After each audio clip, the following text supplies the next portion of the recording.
Welcome back, you guys, to yet another show here on the Oshay Vlogcast Channel. I am your mismatched, miscolored, non-dressing ass host, Oshay Duke Jackson. I'm here with my brother Supasly. He is more acclimated to wearing the correct colors. As you see, he matches and I don't. But hey, man, y'all know I'm a bum, dog. So this is what you niggas. I feel very bad for y'all who, try to Patreon and donations and hope that I will get some new clothes. It's not gonna happen. I'm using you niggas' money to buy all the now laters and gummy bears I can get. So, but anyways, we want to thank my brother, man, for joining up with us. It's already 34th viewers right now. I'm assuming this is going to be a very, very, very hot show. And I'm here with Supasly. Like I said, man, awesome YouTuber. He calls it just like he sees it. The first time I seen him, he was he's telling me to stop saying get the likes up. So you know what I mean? I'm just really glad to have him on, man. The brother's a very talented YouTuber, and I can't say enough great things about him. What's going on, family? No, I'm here. Thank you for having me, bro. I'm gonna use my Tariq. What's going on, family? So yeah, man. Thank you for coming on, brother. You know, you're always willing to jump on and talk about these particular things. Now I know you are going to keep it real when it comes to this whole, Meghan Markle thing. Now, first of all, a lot of us, when we heard about the engagement a few months ago, we actually waited on the Brother Pill podcast. But post the marriage, there was an African American preacher or a British black preacher. There was a Lean on Me, Stand By Me song sung. And I hear a lot of people quoting black excellence on Twitter. They're saying black excellence. Al Sharpton said something to the effect of, this shows that white supremacy is coming to its end. A lot of African American women are thinking that, hey, we have arrived. What is your take on, some of these things that are being discussed on as far as this being a part of black achievement? It's flat out embarrassing because if you understand how the British or the royals work, they all interbreed. So the girl's his cousin down the road. They've already vetted her bloodline. So people thinking, yeah, she wooed him and her great personality and her charm and wit had nothing to do with it. First thing they had to do was vet her bloodline to make sure she was a matching kin. That's the first thing. Second thing is, what I don't understand. What are we happy about exactly? Because the last time I checked, if you're a Bible thumper, you are the seed of your father. Her daddy is white, so she's white. So y'all happy about two white people getting married to each other, two kissing cousins. So I don't understand where all this excitement and jovialness, this so-called achievement, what's been achieved here? I mean, basically, if you know the history of the British family, dating back to Winston Churchill in World War I, how they propped up King Leopold and all the millions of Africans he murdered during his reign, Leopold I and II, partnered up with Mussolini. I don't see what are we happy about? Where's the black excellence in that? Mm-hmm. I'm just as confused as everybody else. Let me do a shout out here. Shout out to Eric P, $1.47 for the super chat. I call him Dr. Deacon Eric P. Okay, he's going to be a character here on the Negro Menace for comic. But let me just kind of get into this. The British have a reputation of their mistreatment of blacks historically. This is what I don't understand. Like even I talked about I was in Uganda a few months ago, which was a British protectorate. They drive on the right side of the street. You look at the colonization, British had Ghana, Nigeria, they had Kenya, they had Uganda, they had Zimbabwe, South Africa, Zambia, many other countries that they had. And when oh shit, I'll stop the show. Did you see that? I ain't mad. Damn, Maddie goes. This nigga come in here. Shout out to Maddie Goes, but he said he was gonna do that. I keep telling nigga he don't have to do that. He does enough, but okay, y'all gotta look at his stock picks because he hits all the time, man. Like so shout out to Maddie Goes. He dropped $500 in the chat, like whoa. Let me ask you a super slide though. The British have historically mistreated blacks, not only in two folds, taking blacks from Africa to the United States, going over to Africa and taking shit over. And the effects of British colonization is still in Africa right now. The effects of it, the effects of Nigeria not being able to control its own wealth. The British don't like blacks, historically. So why is it that we are looking to appease the quote unquote enemy and be proud of it and act as if this is an achievement for us as blacks when the British have clearly shown historically how they feel about blacks through their actions? There's two parts to that. First is black folk don't know history. They don't read history. They fell asleep in history class because had they been awake during American history, they'd have known the backstory with that. Part of it is we don't want to know the history. Part of that Stockholm syndrome. And another part of that is, if you can't beat them, join them. And unfortunately, we suffer from the latter two probably more than anything else. Even with, how many countries are paying taxes to the Queen right now out of Africa, out of the continent? I forget the number, but they still charge them taxes for this. And I guess it's one of those conversations you just can't have with regular black folk because they're going to find a way to dismiss it or not take you serious or just not even listen to you at all when you're having this type of conversation. Mm-hmm. So it's a whole myriad of issues that we have within ourselves as a people. But I don't know. I don't know what the answer, the correct answer for you is on that one. Okay. Yeah, bro. He used a big word, myriad. All right, that's an SAT word, nigga. Education going on there, boy. Okay. So let me do this real quick, man. Again, let me shout out to my man Matty Ghost, man. Again, the brother is just so cool. He puts his stock picks up every morning on the NegroManosphere.com forum. The man comes in here, he makes like $30,000 and say, "Yo, Shay, I'm gonna drop 500. Just watch. He always says that he does it. So I want to thank him, man. You don't have to do it, man. You do enough. Even if it was $5, bro, I just love you for just being you. Not because you gave $500, nigga.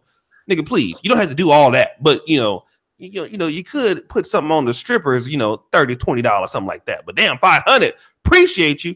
Devin Haley, $5. Good evening. Thank you for your super chat. Let me go to the other brothers that we have on the panel, man. I want to welcome the mouth of the South, Mr. Longwind himself. Bishop Edward Anderson of the Saint I Can't Stop Talking Baptist Church. And so you guys gonna hear him pretty soon. But I want to welcome my other brother, man. I had a good interview. He's a brother, man, that I want to start getting involved into the discussions out of Northern California, the Bay Area. You guys know I'm very adamant about helping our African American brothers, especially in the West Coast. The brother AM1, that is not Steph Curry. It looks like him, but it's not him.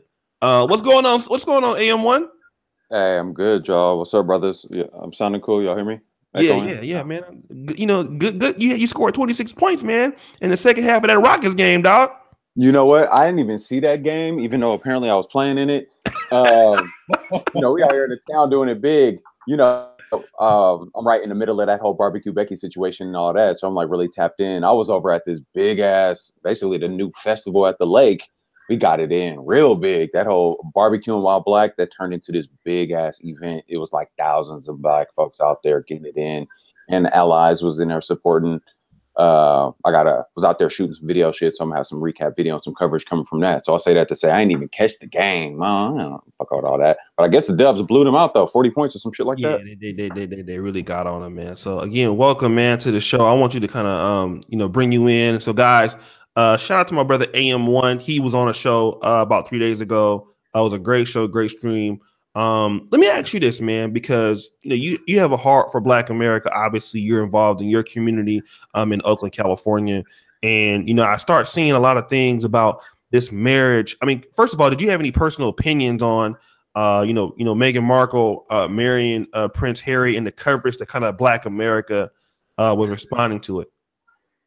My whole take on it, and pretty much my whole platform, all the media work I do surrounds around the idea that Black folks are entirely too tapped in with non-Black owned media, mainstream media, even though they basically leech off of our talents, our creativity, keep us pinned down, foist up the most negative messages, have us jumping through hoops, running in circles, trying to figure out who the fuck we are.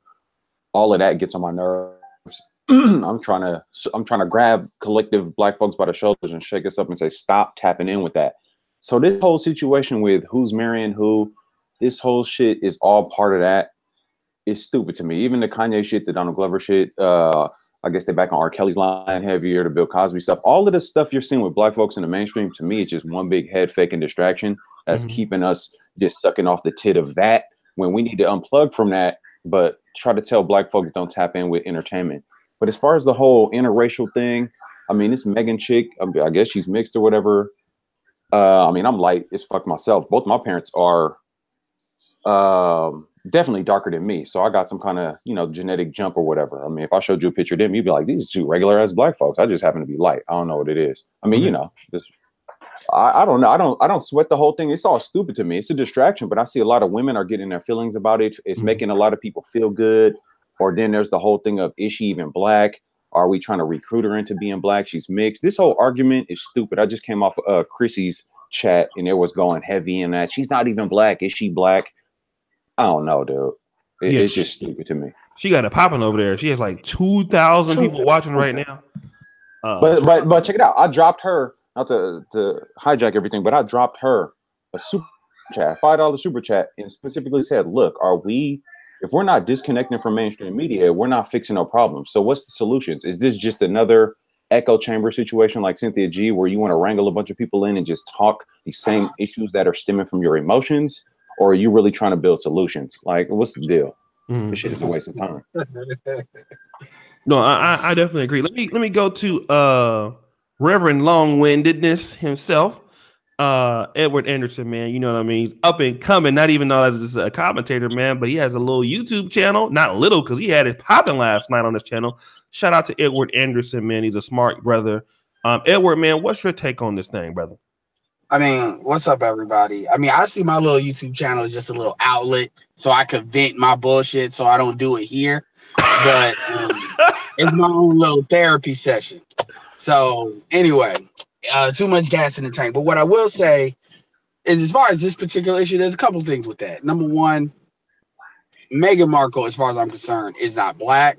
And here's the thing. Meghan Markle does not owe Black people anything because she's never asked anything of Black people. Oh, good point. Say that again. So say that again. I don't say, when I say she's not Black, I don't say that with malice or anything. I just say she's only Black because of the United States American, one drop rule. That's it. And to be honest, the only thing that I see from that is exactly what AM1 said. We talk all this stuff online, and it's so easy for people to be distracted. As soon as it's like when we're talking, and you put little shiny light and everything just goes, that IQ just falls down by like 50 points instantly.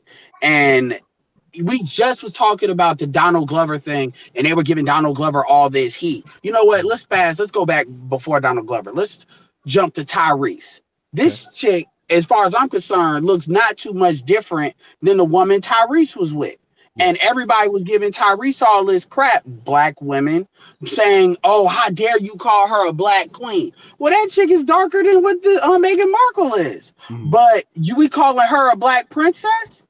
And see, it's that double talking, double standard stuff is how you know people are not serious. And what AM1 said about with Chrissy and all that, I'm not trying to, start talking about other YouTubers, but a lot of the women, they're having therapy sessions on YouTube. They're not serious. So when they talk about the colorism politics, aka what I call sexual politics, what they're really talking about is they have this standard to where they want their white validation so bad. They call it the myth of white womanhood, which states they don't want to be white, but they want white status. And they're going to go for breadcrumbs, anything they can get for that. I don't even just pay attention to what people are saying on social media. Look at a lot of the women that were at the actual event. The pictures are caught. Look at Gina Torres. She just, I think, divorced from, Morpheus himself, got her a white dude. And they were the smile on her face. I mean, it's crazy to me. It tells you these people don't want to stand on being Black. They want to be anything but Black. And it's obvious. You can't work with people like that. That's all I gotta say. Let me kind of just build on what you're saying here with some commentary. I want to talk about this sexual politics thing. I'm gonna go back to Supasly. Guys, do me a good favor. We have 185 people watching right now. I would really appreciate you brothers that are coming in. Let's like the video. I wanted to give a black male perspective of what's going on. So many times we're hearing what other people have to say, but not the black male version of, at least from our point of view, what it is. So let's go ahead and like the video, guys. We have only 65 people in the chat. And do me a favor, let's subscribe to SupaSly. I do have his name on there as a guest, but we do have other guests. I'm going to promote the other channels in a minute. Do me a favor, go into the subscription, subscribe to brother SupaSly75, hit the bell. Let's get the likes up. I want to go to brother SupaSly real quick and kind of put this topic on the on discussion. And that is this fact that, you know, somehow African-American women are winning. So we're going to go from the community to African-American. When we talk about the community, really what we're talking about, black excellence. It's black excellence for black women, not black men. Because black men don't give a fuck about this at all, I would think. We don't care. But this whole sexual politics thing, if you look at Meghan Markle, it's not the fact that she's, you know, mixed. It's also the fact that she's been married before and divorced. She's 36 years old. I think what a lot of people are not really looking at is the age. Now, obviously, she is beautiful. She is attractive, and she does have some European features. But when we look at the age of a lot of our women who are not being able to get married, they are 36. Many women have been married before, have children.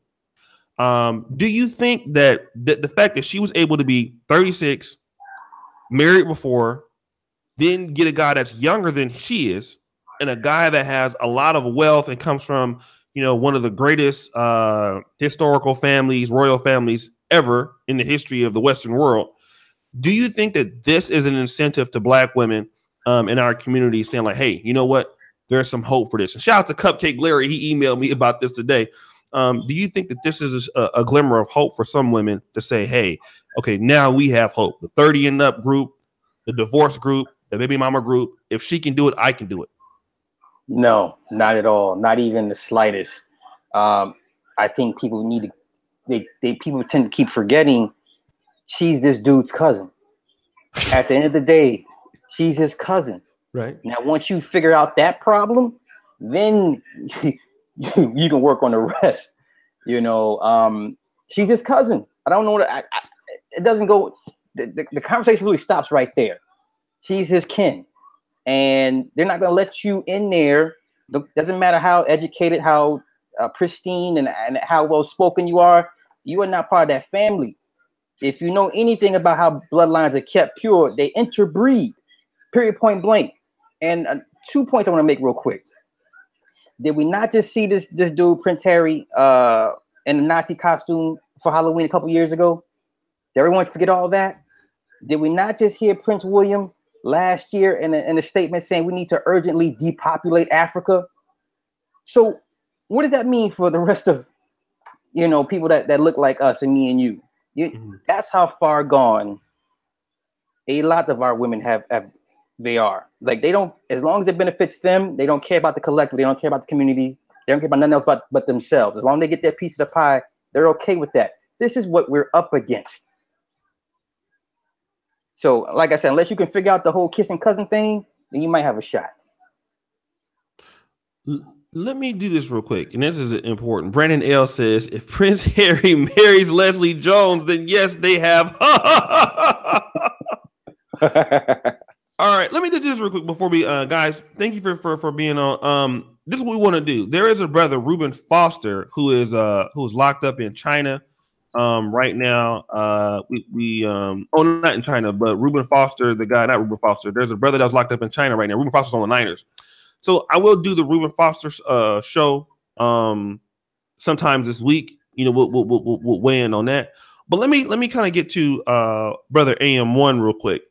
And I want to talk about this whole idea of you have this woman who's attractive, 36 years old, which is really past her prime. Most guys who have any money, who have any type of significance, they're not going to touch a woman this old, no matter what she looks like, at least not seriously. Okay. This woman's 36. She's been married and divorced. I don't know if she has kids or not. I don't think so. But do you think that a lot of women are saying there is hope for us because She's 36. She's been divorced. She's on the decline, and this dude comes in and saves her. I mean, that's all, again, more of that sidebar issue shit, but I get it. I mean, a lot of black women saying they about the people and they want to see us, build or whatever. They're really wrapped up in the whole emotional trinkets. They want the American dream. I want the husband, I want the family, more than they actually want to see our people progress. So they're putting the cart before the horse in the sense that, well, I want to see our people progress, but I really just want some man to cuddle up to so it fills this emotional void, as the good brother alluded to before.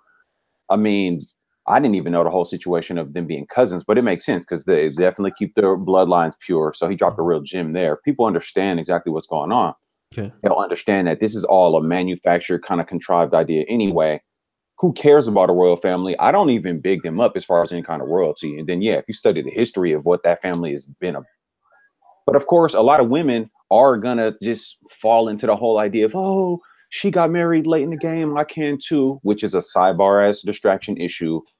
I mean, they're not going to want to actually read into it. I mean, if they uncovered the history of what that family is all about, they're still going to really go where their hearts, just follow your heart. And my heart says, I want to get married, even though I don't know what that's really all about, the benefits to it, if it's even feasible at this point in the game.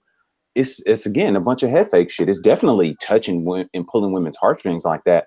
I would even say the idea that they set this all up and promoted it like that is part of the whole same psychological warfare tactic. Clearly, we're seeing a hit campaign on black men while at the same time trying to uplift and big up black women, but all within the realms of white-owned mainstream media. And a lot of black women are not hip to the game because it's making them feel so good. So it's all about feelings. If you feel good, I feel good because Beyonce did so good at Coachella. I literally heard a very intelligent black woman say this. And I'm like, wow. So they're just pulling a rug from under you, or just they're setting you up for failure by giving you all these things to just latch on and pull your heartstrings. Mm-hmm. And it's just diffusing all your logic. Like, come on, people, it's ridiculous.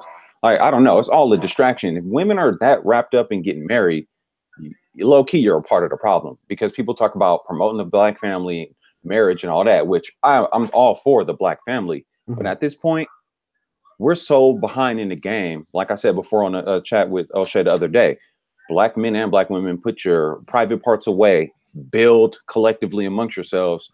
Then let's come together and worry about procreating later. We're just adding more fuel to the fire. Who wants to bring troops into a war and you can't even get the troops trained up to fight? It's stupid. Right. I mean, it's ridiculous to me, but I'll leave it at that.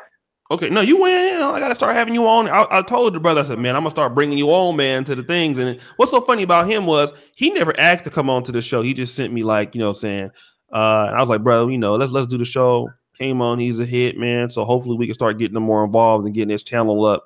Again, shout out to Brandon L. $5. Black women notice that Meghan doesn't have any ass, tattoos, or weave, just femininity. Okay, I'll put that actually on the board. And guys, if there are certain statements you guys want us to put on the talking points tonight, you know the rules. Just if you've already donated, you can put it in the comments. But if you haven't, just super chat it or something like that. Super Tris always donating. Salute to you, brothers. My man is always supporting the show. This is his 4th super chatter today. I had a show earlier with the brother Super Winter Lao Wai in China, and he was talking about a guy who got disemboweled in front of him. That was pretty cool to listen to. But let me do this real quick. I just want to put this on the table real quick. Edward, I'm gonna change the subject with you. What we are really looking at as African American men, black men in America, and other groups of men who are, black, not necessarily African American, but maybe say Africans in America. And they understand from our point of view that the white man's ice is colder. I mean, if you look at Prince Harry, the royal family really has no real political control in Britain as they used to. They're just pretty much just a stage there. You understand what I'm saying? Now, don't get me wrong. They are like still the British family, royal family of like, Canada, Australia, certain provinces like that, New Zealand, they're still recognized. But it looks like the white man's ice is colder. I mean, there are African families that have actually more money. There are African dudes that have more money than him, that have more money than their family, more successful. that, you know, maybe she could have got married to or things like that. But are we dealing with this whole idea that the white man's ice is colder? Of course we are. Like, going back, the royal family is, if anything, they're used as like pseudo diplomats to give like diplomatic messages, as far as how they're actually used. But as far as the white ice is colder, I mean, let's be honest. You know, a lot of times our women like to spin the fact that they're 95% with our men because they want to be. Let's be honest. If decent white men were checking for black women would run. They would run. And stuff like this is proof of it. I mean, and not just this, the stuff with Serena. Every time, if you notice, with a black man is with a white woman, you got to out the black man in order for that to really be seen. Somebody like Wendy Williams or something got to push that out there to say, I'm going to know because I'm going to put you out there so knowing women to get mad.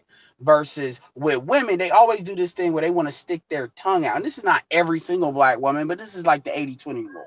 Okay. So and when it comes to like sexual politics, women are biologically wired to want to give the features or character or genetic traits to their children that they believe are going to give them the best advantage going forward.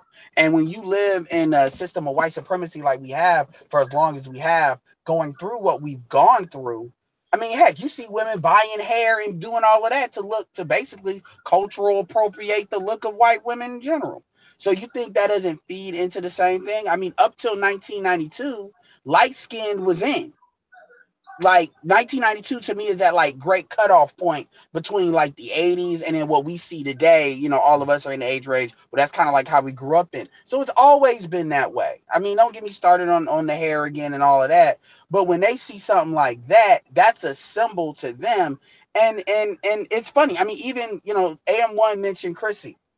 Chrissy has been, I'm not a fan of Chrissy, but Chrissy has mentioned this. She says black women do not want to stand on their own. I will go further. Going back to what you said with the white ice is colder.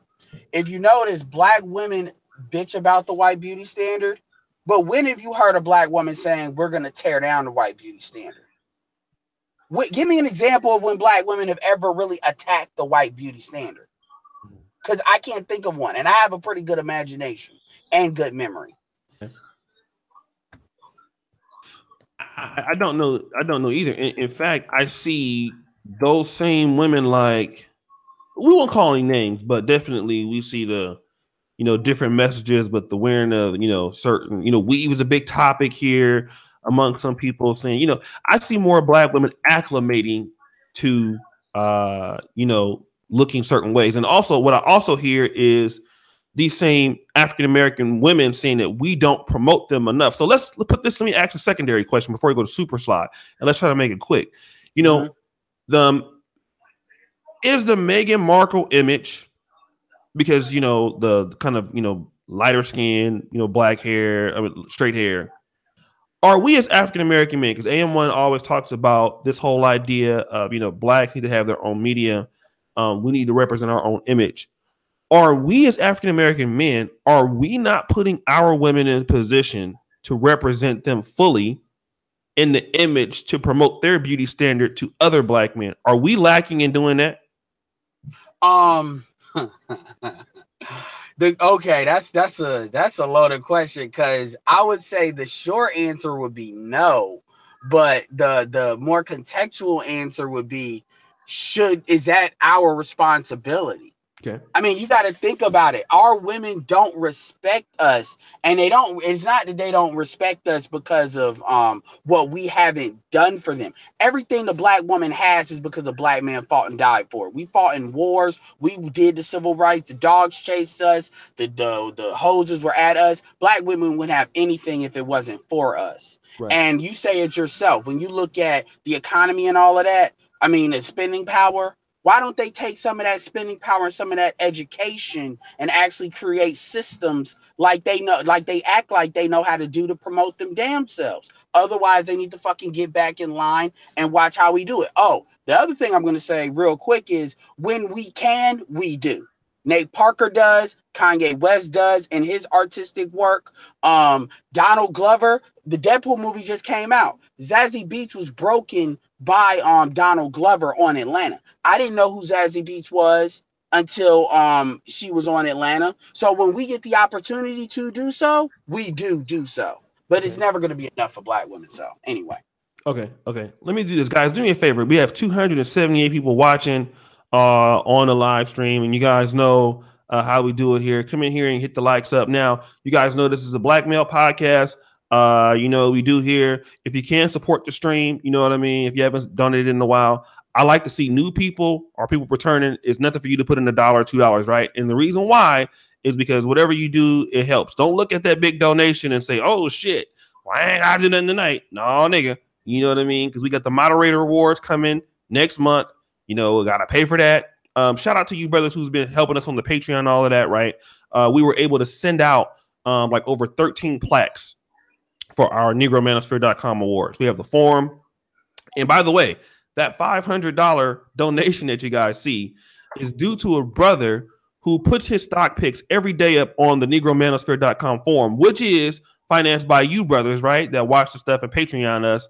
And he hit he sold some stock like 20,000. He came in and just supported the show. So when you guys support the live streams and you guys support the Patreon, this is a Black male outlet. It's small, but it's building. So we do depend on you to support with the likes, with the comments, participating in the chat, reading the website. All of these things are important for you to do here on the channel. So if you can't do anything else, just like the video. And if you want us to talk about certain things on the stream, then you know how it works. Hit the super chat button. Doesn't cost a lot of money. We'll bring it into the discussion. Let me do this real quick with my brother Supasly.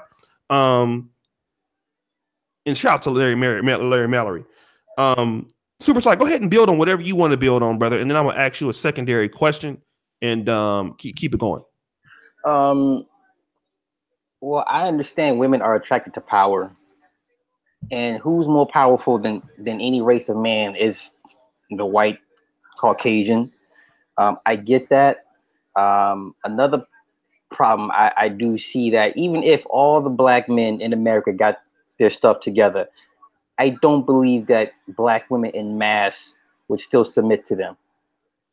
I think there's an underlying contempt for Black men for whatever reasons. I'm not trying to point fingers, but that's how I feel. That's how I see things going. That's how I've always kind of felt over the last few years of seeing things. Mm-hmm. It's the women. The psychosis is with the women to a certain extent. Like I said, men can do everything under the sun, moon, and stars, and I can guarantee you, out of 10 sisters, 5 of them would have an issue, or he did something he didn't do enough, or he did something wrong. I've seen it happen too many times. I'm not saying all, but it's a very telling situation that we're in as far as that goes. And then also, like, everyone knows we're not in control of the media. The Jews run that. So how are you going to get mad at us what platforms we do have? Mm-hmm. You shit on it. You don't take it serious, or you overlook it. You dismiss it. If we present you facts and logic, if it doesn't appeal to you emotionally, then you dismiss it as well. So mm-hmm. that's another issue that we have. So let me kind of ask another question then. Because a brother super chats, and shout out to Jason Jones for $2 super chats and the $5. My ice is colder. Now that Meghan Markle is suddenly Black, as many dark-skinned women are saying, then Tyrese's wife is Black too. Also that biracial Black beauty queen. Shout out to Harry Mingo. This is normal for him. $100. Hello, O'Shea. My other channel is Harry M. He does like damn near every day. Shout out to Harry M, man. Always out of New York. I gotta bring him on for an interview, man. He's such a good brother. He just really, really, really, really likes to see Black men do well. And he's been to like all these different countries. Let me kind of go back to this before I forget all these damn red super chat donations. Let me ask you this real quick, Supasly. We have this particular notion that Meghan Markle, with some women, she's Black for the simple fact that she's marrying this white guy. I have my own particular bias idea about this, but let me know if I'm wrong. There was a beauty queen in Texas A&M that won a contest that looked just like her, Miss Black Texas Tech, or something like that. There was a big, remember that? Edward talks about this whole idea about Tyrese's wife is not black. So the thing is, okay, if Meghan Markle is being accepted as being African American now, and they sing in the "Stand By Me" songs and all this other bullshit, then why? Here's my theory on it. You know, it's kind of like when you're breeding, you try the first thing to see if it works, and then eventually you keep breeding until you get your ultimate result. What I feel is this: African American women think, okay, Meghan Markle is the first section of being black. It's our foot in the door. She's not really black, but she's half black. People know that. He married her.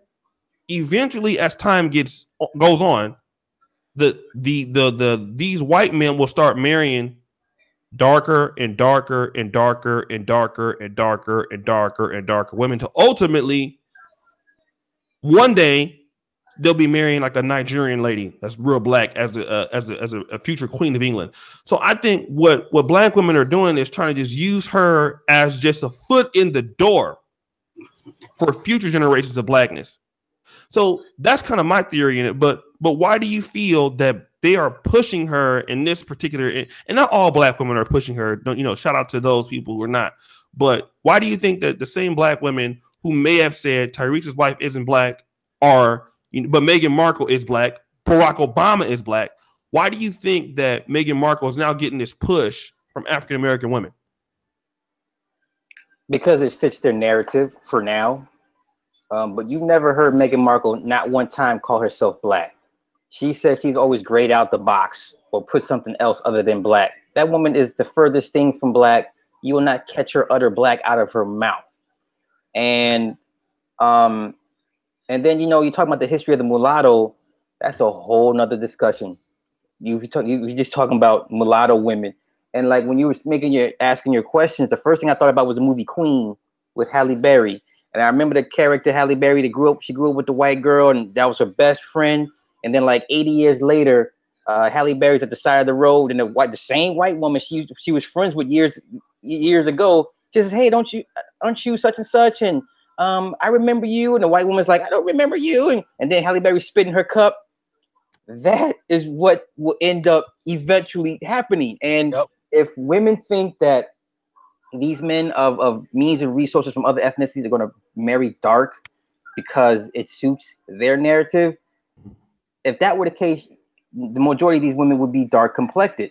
It's always been the mulatto. It's going to continue to be the mulatto. If you're a dark-skinned sister, get that idea out your head. Just because you see George Lucas's wife and she's dark-skinned does not mean all of a sudden all the white dudes are going to be like, yeah, we're going to go with dark now. That it doesn't work like that. That's not part of their agenda. They want their kids to have the gene pool to a certain extent, but not that much of the gene pool, right? Because at the end of the day, those kids coming up are going to take after their father, not the mother. If the daddy is white, that kid will be brought up with a white man's way of thinking and self-preservation for the white side, not the other side. I'll leave it at that. Hey, wait, Oshay, look, if I may, let me holler at that, because you brothers are. I dropped in the chat. I'm in such excellent company here with you brothers, dropping gems after gems to the point where I got to start taking notes. One of the good brothers referenced the idea, which I think sort of is encompassed by the term hypergamy. Just in general, women are more hypergamous. They want to try to marry up. They want to attain more resources by way of the man, which to a certain degree has a certain logic, even a human nature, biological component to it, psychological, it makes sense. So if white on mainstream media keeps hyping up white men as their eyes being colder, at them having more resources or more ability, then that's power. It makes sense that more women would gravitate to white men, including black women, especially if they feel they're oppressed as they are and being left to hang out to dry by black men, which is a questionable sort of situation. Obviously, white on media is trying to compound the idea of black women being left to hang out to dry and on their own, which isn't entirely true, because my understanding is, 80% of black people are married to black people, some number like that. If that's true, that just game overs that whole argument right there. So then it becomes a matter of personally, the individual Black woman is saying, I can't find a man, so now I'm hurt, and my emotional state is going to make me put that before building for my people. Bad issue. Then one of the brothers said, Meghan, whatever last name, Markle, if she off top is not claiming that she's Black, I think the whole discussion about if she's Black is instantly game over there. Same as Cardi B. If Cardi B was saying, if she's not claiming Black, I keep seeing this argument, is she Black? Is she whatever? She is Black. I'm like, look, if you're not claiming Black off top, you're not Black. If you're ideologically not Black, you're not. That's it. End of discussion. That's a sidebar issue. And then Oshay said, they're trying to promote this agenda or hype it because Black women are hoping that at some point that white men will want to marry darker and darker. If that's true, that's an interesting idea I never thought of. But wow, if that's true, then we're up against way more than we thought, because that's a form of psychosis at that point. That's crazy. However, hold on, let me point this out though, because this is something I really peep game on. Because if you look at some of the reports, even recently, I guess they're out there right now, they're talking about the numbers of white people, their numbers in decline overall. And then I guess some government high up person was reported saying something to the effect of, we can't populate our country using their babies, or something to that effect. I don't know if you guys heard that statement, and it made me think, are some people proposing that because white numbers are in decline, that they create this swirling agenda? If you look at a lot of things in mainstream media, these shows, like one of them, How to Get Away with Murder, Viola Davis, she's a powerful lawyer, but her husband is a white man. There's a lot of shows you can point out right now that's pushing a swirler agenda. Is very interesting. I think the whole scandal thing is basically that. So it almost does seem like these people are trying to socially engineer a situation where Black women are feeling real good and hearts and flowers about this whole marriage situation, which is, of course, is a sidebar issue anyway, but specifically trying to promote this swirler agenda, but in favor of Black women seeking out white men. That whole Issa Rae thing, kind of came up, I guess it's 3 years old, but that kind of popping up right now is very interesting. I always look at the whole mainstream thing like they're playing checkers, and the whole thing is staged to a certain degree. Everybody's reading off a playbook.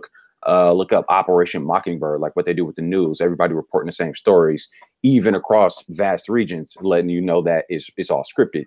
This whole thing, definitely the phrase social engineering, social conditioning, like that needs to be on every Black person's mind and thoughts first and foremost. If we need to be strategic about this. You guys brought up some really good points, but yeah, definitely all the things you guys just touched on, real good stuff. I'll leave it at that for now. Let me just kind of build on this. You make a strong point. Let me just talk about. I just recently came from Brazil. In a few hundred years ago, Portugal had only like 1 million people, and so Portugal is still small, like maybe over 10 million people. They took Angola and they took Brazil. They colonized both places at the same time. And the problem is you had a lot of Portuguese men that were there running the slaves, because slaves were being brought there, but there were no women. And what the Portuguese did is the same thing that you're talking about. Is they said, well, listen, there's no Portuguese women to create the new race. Let's create the new race with these Blacks. And if you look at what Brazil has done, there's some whites. There's not whites like people white as people like we would see in America, but there's definitely, a lot of mixture of Blacks and almost everybody that you can probably see. And what you saw is this whole alienation of this whole culture. They were even telling the United States at one point, hey, stop separating from them, because the way that whites felt in America is if you're not all white, we don't want you. Which, if you think about it, that helped Blacks get further, because what ended up happening was Blacks wanted nothing to do with whites in our country. So it made Blacks develop their own things, their own schools, their own stuff like that. In Brazil, they were always integrating like this. So it didn't really give a chance of Blacks to really want to do for themselves. And it gave Blacks to, always wanting to mix with whites, So I think that this, as we see the white population decline, whites mixing with Blacks, and then the white genes being more predominantly, the culture of whites are being preserved. I think that's actually a good thing because it's worked great in Brazil for white people. I mean, because you have like 60 or 70% of the population being black, but the whites are those who are looked at as whites are still running the country. Or the blacks are still poor. So I think that whole engineering thing could it be a problem for America right now? Well, the majority of America is still white, right? But it definitely has worked for Brazil because think about it. Brazil has like almost 200 million people. Portugal only has 10 million, so these people created a whole country of 200 million people with only being 10 million of the population. So I think it's actually a good idea, but no, let me holler at that because that's interesting. Within that idea of mixing like that, if they're going to try to play that game just to bolster their numbers, I see the analogy you're making as far as with Brazil and the Portuguese, and that's an interesting point. I would say, I mean, these people aren't stupid. They learn from the mistakes. They understand the game. So just speculation. What I believe they're doing is their numbers are dropping off. They need to dip into our genetics, our gene pool, to basically keep it going. They've backed themselves into a corner because if they are genetically recessive and they're falling off, and you know what I mean, they need us. At the same time, it's a slippery slope because, of course, if our numbers do jump up, that puts us in a potential power situation. So it's that much more important for them to make sure they keep our minds distracted and locked the fuck down. Hence the rise in the prevalence of and the bolstering of, as far as Black culture, the stereotypical hood ratchet trap type shit, and also promoting more of this swirler movement, making it real cool, real hearts and flowers when it's Black women doing it, but it's real grimy and dusty beta male swirler shit when it's Black men doing it. So they got to keep us off our square and off balance and confused while they're trying to run this game. And let's extrapolate this out for the next 10, 20, 30 years. Let's say they get their numbers up by mixing and intermixing like that. They got to keep us locked down psychologically while they play this genetic game. Exactly. Yes. No, but I'll leave it at that. Go ahead. Let's go ahead and do this real quick. I want to let brother so everyone will come back. Let's let brother SupaSly come back. Randy Sargent, shout out to the brother, right? He made a $10 super chat. He said, "Damn, I saw the $5 super chat and I dropped my phone." I said, "Brother, put $5 on there, man." And I was just joking with him. We put 10 on there. So I was just thank you so much, man. I was just fucking around. I appreciate you. Do me a favor, guys, get the likes up here. We have almost 300, almost 400 folks watching. I want to do this. Let's let SupaSly respond, and then we'll go to Edward Anderson, let him respond, and I'm going to go back to SupaSly, and we want to define this whole idea about what is Black. We want to, let's say it from our perspective. So let's go ahead, SupaSly. Do you want to respond to anything so far? The genetic chess game that they're playing is on point, but just remember, it's going to be the white side of the daddy structure that's going to control the narrative with these mixed kids that come up up the ranks. That's the whole thing. Yeah, they need our genetics to survive, that's a fact. But who controls the narrative, their way of thinking, the wealth, the resources? It's going to be the mixed kids, and who the mixed kids mainly identify with is the white daddy at the end of the day. So that's on point with that's I agree with all that. The whole Black thing, I just say Black just for general context, because everyone understands what I'm saying when I say Black. But as far as this one drop rule, we got to let that shit go. It's killing us. It doesn't. They gave it to us to to put us in a category to keep us out of their consensus, right? Because at one point, Irish were considered, the niggers of the Ireland and then whatever and whoever. I mean, they even in Russia, they're calling people from the Caucasus Mountains Black. That's true. Russia. This is Russia. So true. So now, what's Black? And they just started this a couple years ago. So now you have to have this whole conversation all over again about what is exactly Black. And if you're asking me, it's not a good thing to be calling yourself Black these days. I wouldn't do it. Best believe on an application or anything paperwork, I'm putting white. To me, it's a status. I understand it's a social construct. It's about status. I get that part of it, so I play that game. I give them what they're asking for. You want to know my status? I'm white. Have you ever done it before? All the time. My daughter. I do the same thing too. I do the same when thing I register my daughter for school. What's your white? Ingenious. I do the same thing. Yeah. That's a really? You do the same thing? Dead ass. Yeah. What do they say when you? You know, but it depends on who you're dealing with. Now, the lower level folk, they be like, well, this is a mistake. No, it's not a mistake. And I go get whoever's in charge of them. Then they look at me like, this motherfucker here. Yeah, and they let me go about my business. Yeah. Oh shit.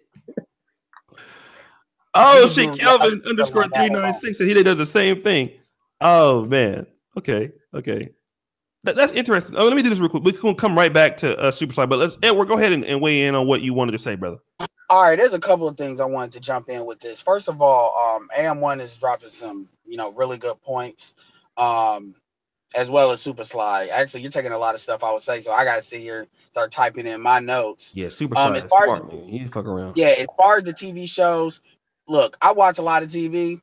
By the nature of some of the stuff I do, and I can tell you it's everywhere.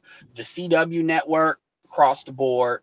You look at Sci-Fi Network, they got a show out called Krypton with the Superman thing. Mm-hmm. They got all of the Zod folks, which Zod is considered a villain. They all black.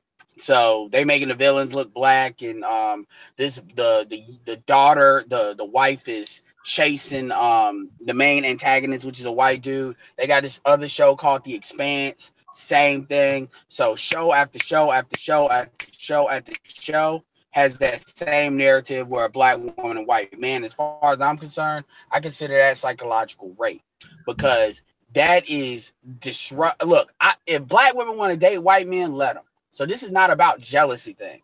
But what that does, that sows seeds in black women, because they can't blame. Because what happens is black women don't respect themselves.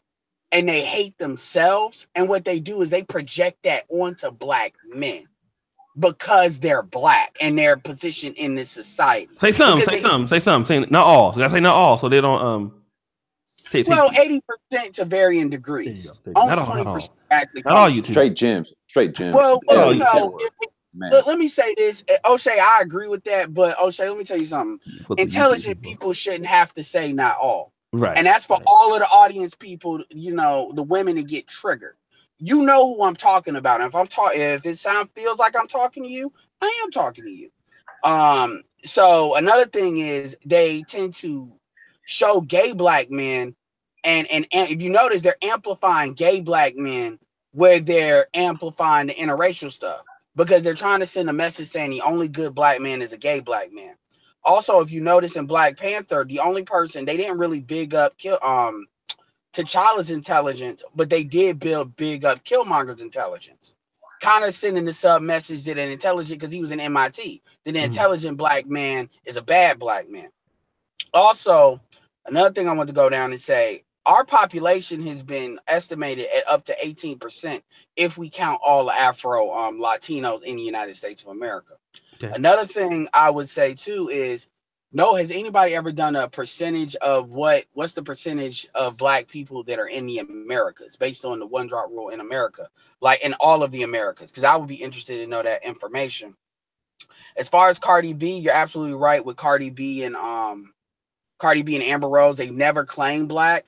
And the thing about it is, I get tired of this culture vulture crap where people want to benefit from being black, but they won't stand on it. And I get extra tired of black women and black men that has what I call walk like a duck, talk like a duck, as if because she's ratchet, that automatically makes her black, because I've heard that. Another thing we do, okay, I don't want to go completely down the list, but now I'm about to go to this, the genetic argument.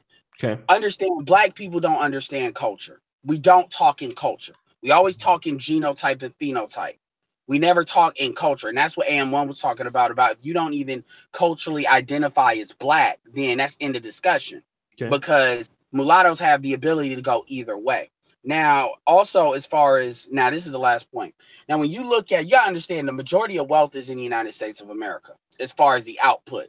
So America always had to be a lot more brutal with us because we were so close to the wealth. So they wanted to preserve that wealth. That's why they came up with the one drop rule. Another reason they came up with the one drop rule too is as Europeans was coming over here, kind of like the second stage of American development, these white folks said, we're not going to share resources with these mulattoes.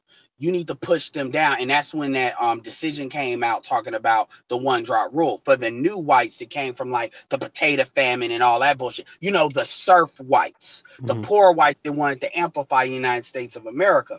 Another thing I would say too is there's a book called The Daughters of a Trade. And that book chronicles the early mulattoes in Africa that was a precursor to the like slave trade, because these white folks couldn't get deep enough into Africa because their bodies were not, you know, able to fight a lot of these diseases. So what they did was they started to you know, integrate with some of the African populations to get good with certain tribes. And they created mulatto babies. Until this day, you can actually go and see the towns that were built for those mulatto babies. So when the black women always talk about these light-skinned people exist, and I'm light-skinned because of black men and white women, that's a lie. Most white light-skinned people exist up the line because of black women and white men. Yes. So and also, the last thing I would say, too, is the Europeans have a different way of dealing with it. The Europeans, up until recently, would say if you identify as European or you're French first or British first or German first, and you don't try to shake the boat and your population is not big enough as a black person, they won't give you the same kind of racial angst as you will get in the United States of America. That's why if you notice people that come up 1 or 2 generations in Europe that is black or mixed, like T and Tamara Murray, they're literally wired differently. They're wired basically what a full assimilationist mind would be like. And we're in the process of doing that because there's a policy in the United States to breed us out. They want to get our population down to about 5 or 3% of the population. And then that way they can do the very things that you two brothers was talking about. So yeah, thanks for letting me have the floor. Yeah, Dr. Long-Winded, you doing better though. That's my man right there. Shout out to you guys. Thank you so much for the support. I'm gonna read off some of the donations tonight. But guys, do me a favor. Let's get the likes up. I want to promote my brother's channels. I'm gonna we have 3 YouTubers on tonight. Supasly, you guys know he's been here a lot. Edward has been here a lot. AM1 is just like his second time being here. So let me just read the super chats, and as they're talking on the discussion, we're gonna get these brothers' YouTube channels so we can subscribe to them. My brother SupaSly75, you know, LAR movement is sick. So Supasly, you know, if you email a good hot topic, he could be like, yes, put me in there. So go to the description, subscribe to SupaSly75. You guys know him. We'll do that. And let me just real quick just shout out to the super chatters. And I'll go in on the next topic here. Damn, there's so much shit going on in the world, man, right now. So many things going on at the same time. So many good shows to do. So I want to give a shout out to Freelance Ronin. Blacks can't even decide. Black chicks have a hard time trying to decide what outfit to wear. We're failing the global poop test by validating them and always being apologetic to them, saying not all. Check them 100% are failing the poop test. You're right, but nigga, in terms of YouTube, not all, but I know what you're saying. On Negro Manosphere, all. Okay, AM1, building with the brothers on Pure Intelligence. He's on the panel of donation. Shout out to you. Tobias Reed, $10. Vaughn, here to make a suggestion since we're talking about race mixing, difference between having a black mom, white dad, the white mom, black dad. Okay, I think Supasly talked about that a little bit. We'll revisit that because Tariq Nasheed has also talked about that also. Mahogany Roots, thank you. I was talking to you on Facebook, $2. Randy Sargent again. Wakanda Forever, my man Yarly Moyes just came back from Ghana not too long ago. $2 after Royal Rating. Super Triz, I think I read that already. My ice is colder. Thank you for the $5 super chat. Now they're making, okay. I already read that before. So thank you guys so much. Keep the likes coming. I want to put this on the table. And I'm gonna go back to let's go to AM1 and Supasly. We talk about identifying as being a black person. So let's take somebody, let's kind of go into this. I heard the term Rachel Dolezal. I've heard the term Sean King. Okay. These are people who are not black, but work so hard to kind of culturally appropriate, right? If that's the right word, cultural appropriation. Paul Wall is somebody, but he's still white, but, you know, obviously he's trying to, you know, he sounds like a black person, stuff like this. So these people are almost like token black people. Look at Barack Obama. if not for Michelle Obama and him trying to identify with the black culture, he's black. Beyonce, who is not too much different in skin color than Meghan Markle, light skinned, but identifies as being black. Do you think that being black isn't necessarily based off the fact that you're a certain skin complexion, but it's what you identify with the culture and how you act, and you have certain talking points? That is what makes you black, no matter what your skin complexion is. AM1, go ahead and build on that if you can. Wow. I mean, that's deep. I'll try not to be long-winded on that, but that's a very convoluted sort of thing. And that's stemming back from the idea of Dr. Claude Anderson, I think, said something to the effect of we're exceptional people. So coming out of slavery, descendants of slaves, you want to talk about Black Americans, I guess we got to make a checklist. First, there needs to be a certain melanin content level check.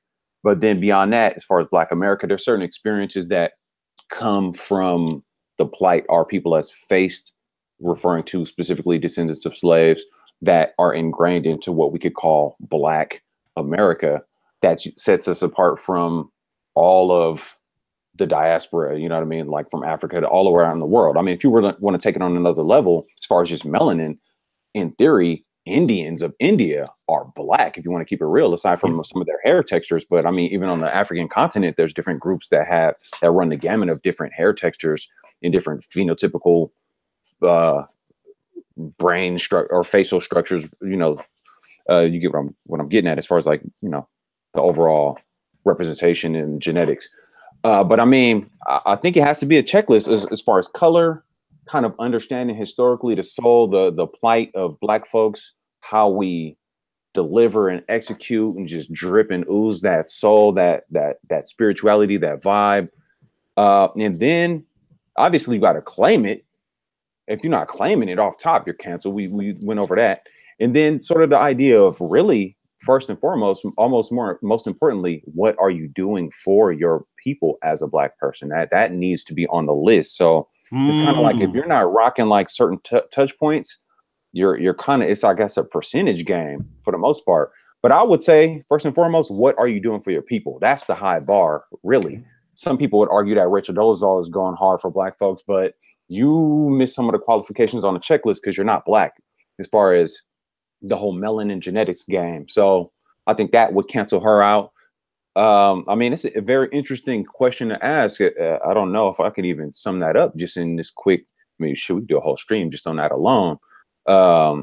Obviously, you can say I'm a light-skinned Black dude, so that as a sort of colorism type thing, that's something I've thought about a lot my whole life. But that's a tricky game. But definitely, if you're not claiming that you're Black, off top, you're not Black. And then the real measure should be, what are you doing to really build for your people? Because at that point, I mean, that's what it really all boils down to anyway. At this point, we're so behind in the game. Okay, you just opened up a new can of whoop ass. Shout out to Keep It Techie, $5 super chat. Guys, I really appreciate all the support tonight. But do me a favor, 367 people watching.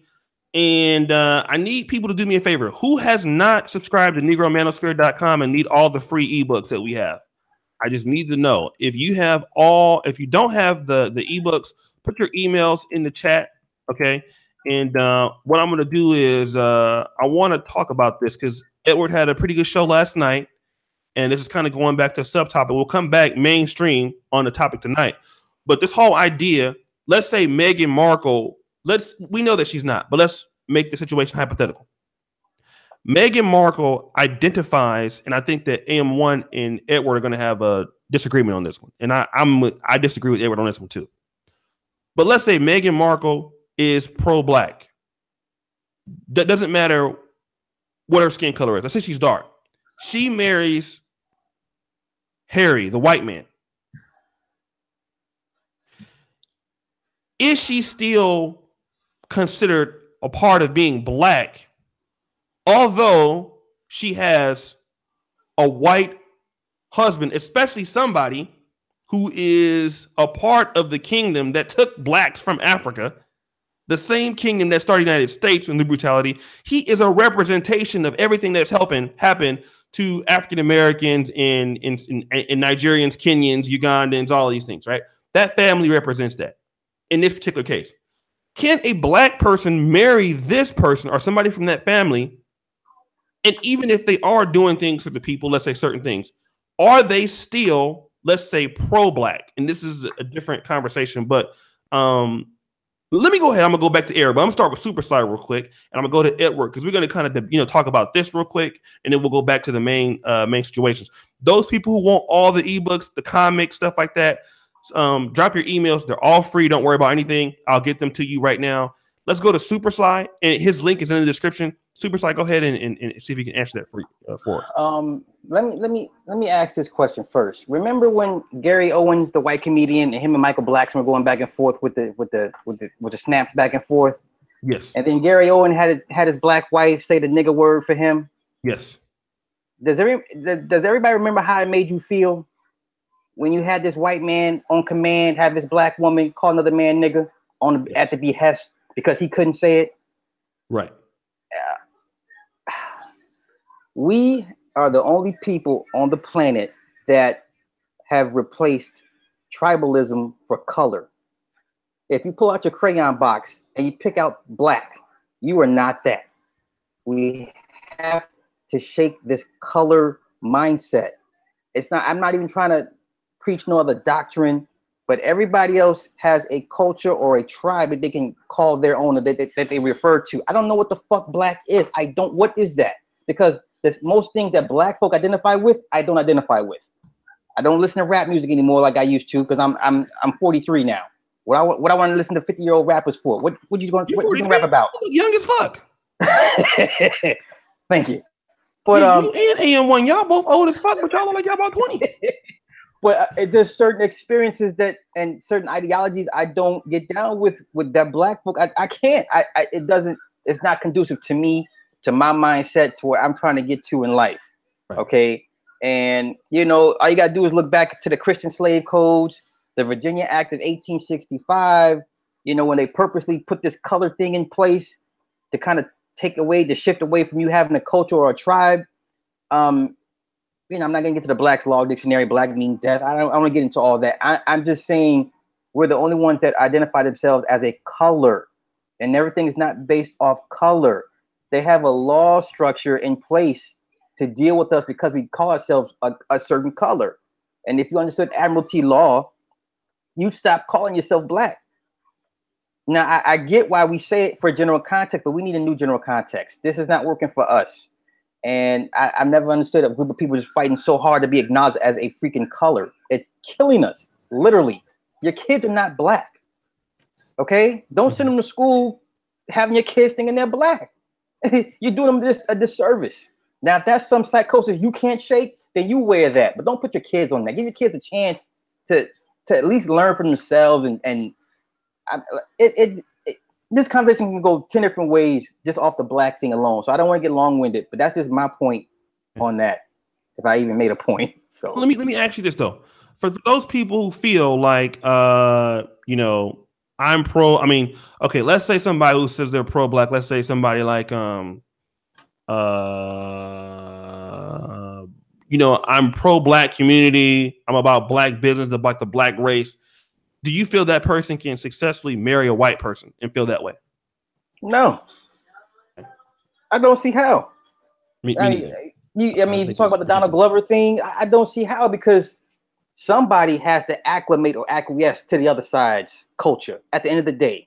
So we can sit here and spout numbers. Yeah, black men marry twice as much than sisters do black men to white women. Okay, but guess what?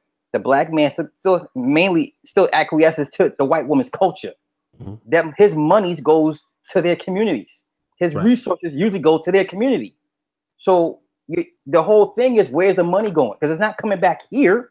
It's going to the other side. Right. And if you can't, that whole pro-black, I can't take you serious if you got a white wife. I can't. I can't. Okay. What do you think about okay, Nate Parker though? One second. We're gonna come in. What was the question, AM1? My bad, not to chop in like that. What was the question though? It just made me think, like, what do you think about the idea that Nate Parker did kind of put his balls out there on the line, doing some real empowering black shit, but then I guess he's married or dating a white woman. I think it's kind of a hard game to say as a solidified black and white statement. Okay. I don't know. No. We'll put that on the table for right now for discussion. Let's go. Let's Edward weigh in. I'm on the weigh in on it. and then let's go ahead and talk about this Nate Parker situation. Go ahead, Edward. I'm a stand on this. Let me be clear. If I have kids, it will be with. I'm gonna have kids, and it will be with a black woman. I'm actually proud. Well, not proud. It should be the case, but you just never know. I got 2 younger brothers, including my youngest one that I'm actually surprised, real talk, but he actually dates black women. So my mom lucked out. My family lucked out. They're going to have 3 sons, black women with 3 kids, and they are darker than what we are. And I'm pretty much the same complexion as AM1. But let me address the black thing.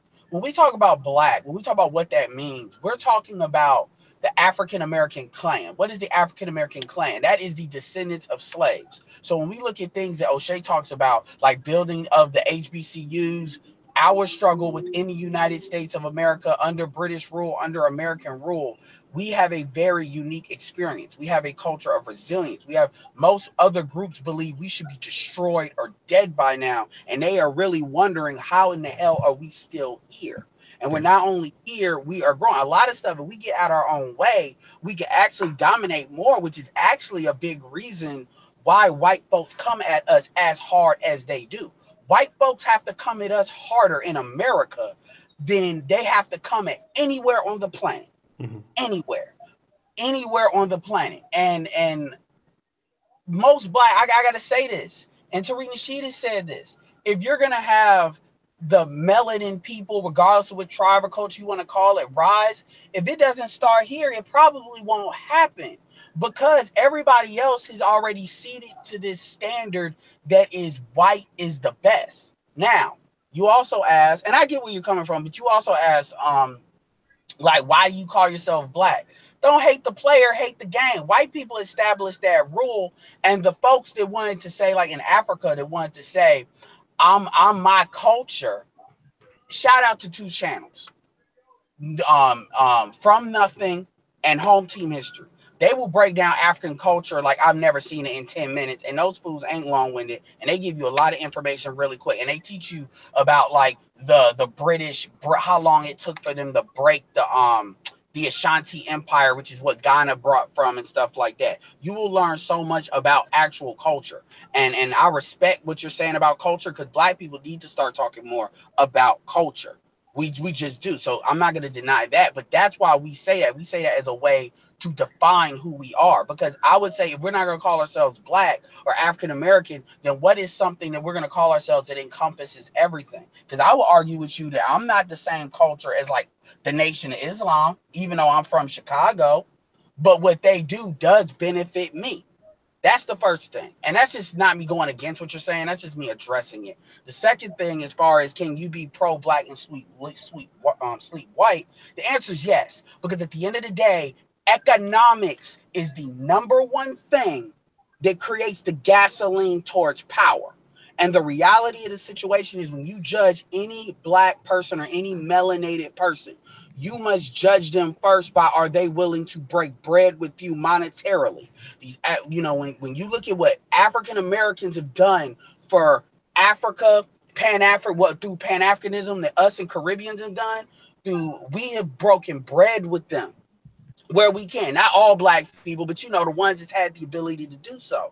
Are they doing that with us? Now, yes, there are some that are. I can give you an example of some that are. But that's how you know they really mess with us. That's how you know they're really invested in us. Versus you got people like a Rachel Dolezal, a Sean King, where they pay a lot of lip service, but at the same time, what blood or skin in the game do they really have with black people? I ask you the same thing with an Amber Rose and a Cardi B. And that's how you start to split really quick who's playing and who's not. Now, let's talk about Nate Parker, because AM1 brought that up. If you look at where he got the money, he put his own money on the line. They damn sure treated him like a nigga, despite him being with a white woman. And also, it was Tony Parker that put money into into Nat Turner, a mixed, half French, half and it was Michael Finley, who's all black. So the class, where's the money? So when you look at people like a Don Peebles, who has a white wife, a Byron Allen, who has a white wife, a Robert Smith, who has a white wife, what I would say is, are you gonna say fuck them? You can keep your money. I don't want your money. That's the white man's money. Because that can always facilitate too. I can say you're not pro-black if you work for the white man because you get money from him. I'm done. I think you bring up some good points that I want to kind of rebut. Okay, what you're saying in so many words is that what is the most important thing for anybody, any race or group, blacks, Chinese, Japanese, is the willingness to invest money or to put money into this particular group, economics, and things of this nature. I would not disagree, right? Because the Chinese people must support the Chinese. The Russians must support the Russians. And that is absolutely true. When you look at groups and cultures, you think about language, you think about traditions and stuff like this. But unfortunately, the problem with Edward's argument is monetary things are not the only thing that defines the culture. Because if we look at other groups, Chinese people who marry blacks, what do they consider those children? Not Chinese. Japanese, the same way. They're not even citizens of those countries. Unfortunately, the greatest investment an African American can invest in is the lineage of the race, because the greatest investment is producing another Black American. And the thing about it is this: if the African American is saying that the white man has his foot on my neck, the white man is against me, the white man has enslaved me, what is the best message that you can send? The best message that you can send is that I'm not going to deal with with the group of people who I'm saying has been against me. If you do nothing else, that's the greatest investment that you can make. But once you're saying that the white man is against me, and I'm going to go and fuck his daughter and marry his daughter, then what you're saying is, in so many words, the women in my culture are worthless. This is the same message Kwame Nkrumah sent in Ghana when he went and had an Egyptian wife from Egypt come over. Now, he might not say that with his words, but simply put, how can somebody say, I am pro the culture, I'm pro the race, anything that's pro? This is why lions, you don't see them trying to, for the most part, have sex with tigers, because that produces, something that's, no, I'm not saying that, because obviously, but you see people preserving the culture, trying to preserve their race, preserve it to their phenotype as much as they can. And unfortunately, like AM1 was saying, there are different aspects of being pro your race. Economics is a big part of it, but language, history, preservation of race, all of that is important. And when a Black person says that I'm against, these people have had their foot on my neck, and then you go and marry those people, not only do you look stupid, you look confused. You look like you're not credible no matter how much money you throw at it, because you can't get with a white person and then start throwing money at Black. You're not pro-Black. What I would say is you're sympathetic to the Black cause. That's great. Those people can help. But the people who are really, really on the lines, the best investment they make is creating more African Americans. They're investing in rearing them. They're not investing in raising confused kids who are not going to know what they are. Am I mixed? Am I this or am I that? And I think that's the greatest investment that you can make if you're pro anything. If you're pro anything, you can't be all in. You can't be, like they sing a song in church. Lord, I'm running, trying to make 100, 99 and a half just won't do. Y'all remember that back in the day. Y'all got it if y'all went to Bible study. But I just want to say that, the greatest investment that you can make in your race is producing other groups of yourself. And that's why the Chinese, listen to Randy Flagg this morning, his Black and Chinese daughter, she can speak Chinese. Doesn't even have a Chinese passport. Do you know why? She is not Chinese. Can I respond to that real quick? Make it real quick. because we gotta get to Supasly.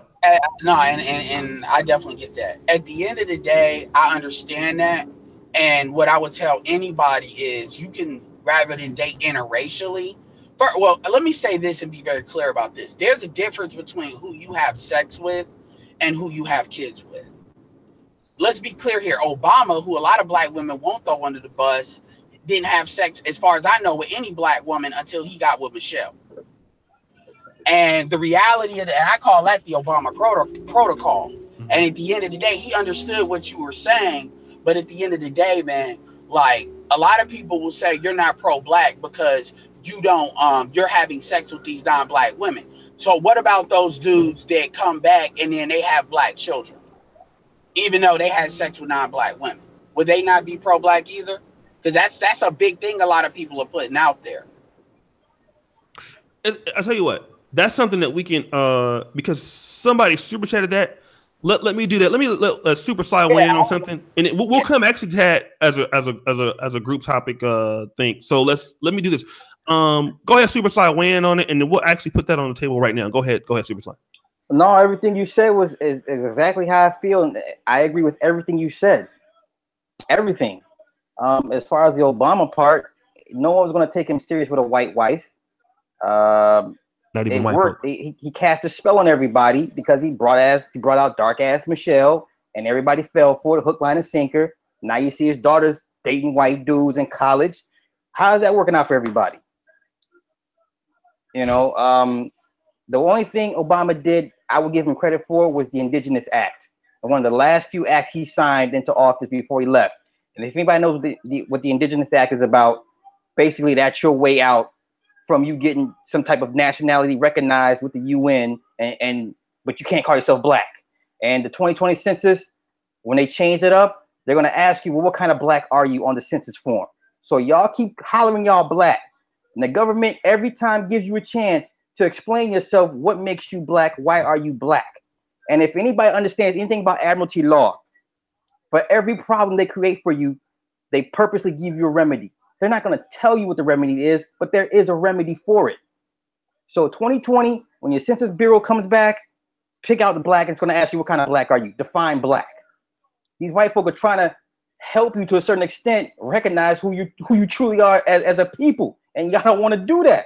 This is why they keep putting foot to ass to everybody. So I don't want to get along with it with that. Okay, let me shout out to the brother Worship the King. Thank you for the super chat. Is it still the best investment if your own race treats you like an outsider or acting white to rise above low standards, crab in the bucket? How can one love the thing that rejects you repeatedly and blatantly tells you that you are not down? Okay, shout out to brother Ulysses. I see him in the chat. Whenever I see the multiple letters and things, man, I know that's him. So shout out to him. He's complex design. Shout out to the brother. And thank you so much for the super chat, brother. And also, those people who have dropped their emails, check your email accounts. I have sent the ebooks and the 4 free ebooks that we provide on negromanosphere.com. Continue to drop your emails. Let me go to AM1 because here is what we're dealing with, right? Let's take Meghan Markle for an example. And you're a light-skinned person, just like Edward is, but I think you're a little bit lighter than Edward. I don't know, maybe you're not. But the situation is this. Let's say Meghan Markle was trying to be accepted to the black community. Okay. And Randy, I think I sent it to you already, but let's say that Meghan was trying to be accepted to the black community. She was dogged out. Okay. She didn't sound black enough.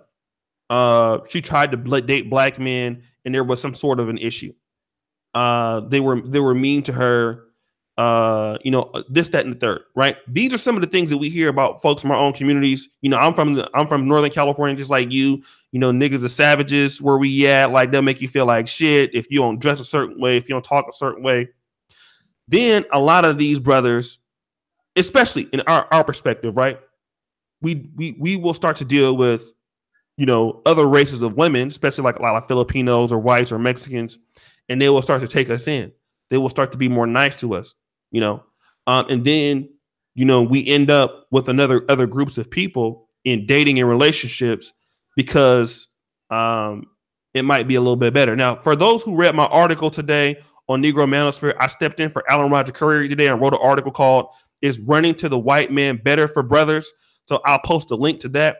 But let's just assume is Meghan Markle maybe not trying to be a part of the black race because, you know, maybe she's mistreated? Because a lot of brothers say the same thing. Let's answer this brother's question in your opinion. Let's kind of, you know, take it from there.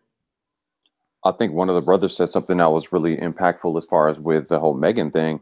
I mean, well, two things. If she's not claiming to be black, I see what you're saying, hypothetical question, but if she's not claiming to be black, off top, she's not black. But then there's the whole issue of if she's of that royal lineage in some sort of way, where she's some kind of second cousin that's marrying back into the family. I mean, that's just up for debate anyway.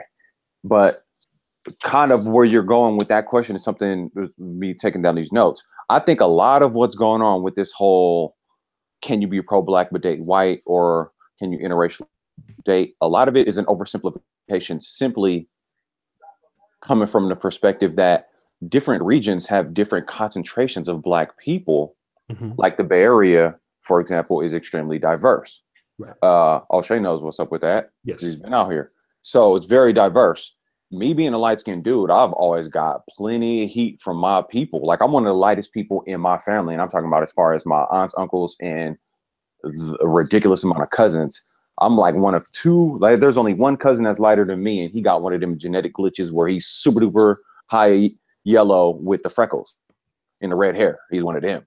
So I'm like second lightest out of all the cousins. I'm talking like 50 plus cousins. But growing up out here, yeah, you know what it is. Like, who's getting on you? Oh, you piss color, you light skin, you ain't real black, and the way you talk. I mean, I just compounded the situation. Plus, being into art, being creative, I really put myself in a position of being sort of outed by my own people, or, you know, ostracized by my own people. So yeah, I mean, path of least resistance. If the Latina chick or the Asian chick is like, "Hey, I'm kind of feeling you," while the sisters is like, "Well, you ain't black enough. You ain't a real nigga. You ain't this or that." I'm like, what am I supposed to do? You know what I mean? I think it's an oversimplification for people across the board to just say what you can and can't do based on being black. You got to think about it in a regional standpoint. Either way, all of it is a sidebar issue. But you guys touched on exactly. Oh, Oshay said the best investment you can make is creating another black person. I argue that right now we don't even need to procreate at all anymore. So all of it's a sidebar issue, and I can explain that. I'm gonna go into that on my channel too. So all the people sub, I'm about to drop a lot of heat on my shit because I got some interesting points of view that I haven't heard a lot of people say. But I would say the best investment is if you can procreate and clone yourself out, if you know what the fuck you're talking about, if you're gonna create another black person that's going to actually help the cause. So again, my high bar is, what are you doing for the family? What are you doing for the people? Are you going to procreate and create another black man or woman who's going to actually move our people forward? Because sure, I know a lot of people that are married that are black, but that are basically still operating within and ultimately assisting this system that we're under. So I mean, I think that's again another oversimplification. If there are, matter of fact, you know, let me put it this way. Being in the Bay Area, being as diverse as it is, there's a lot of people that's interracially dating. I know black men, black women who interracially date, who have put me in situations to have greater success than a lot of folks that's just all black all day. Oh, okay. Let's talk about that. Okay. That goes to Edward's point. Okay. Let's talk about that, and let's talk about just talk about that, and then the Nate Parker situation real quick before we go somewhere else. But you kind of opened up a can of, keep going on that, brother. Yeah, I mean, all of this stuff is oversimplifications that pretty much all boil down to the impact. I mean, at this point, we're so behind. Who cares? Everybody needs to stop dating. I'm hearing niggas ain't shit, bitches ain't shit, these hoes ain't loyal, all this stuff.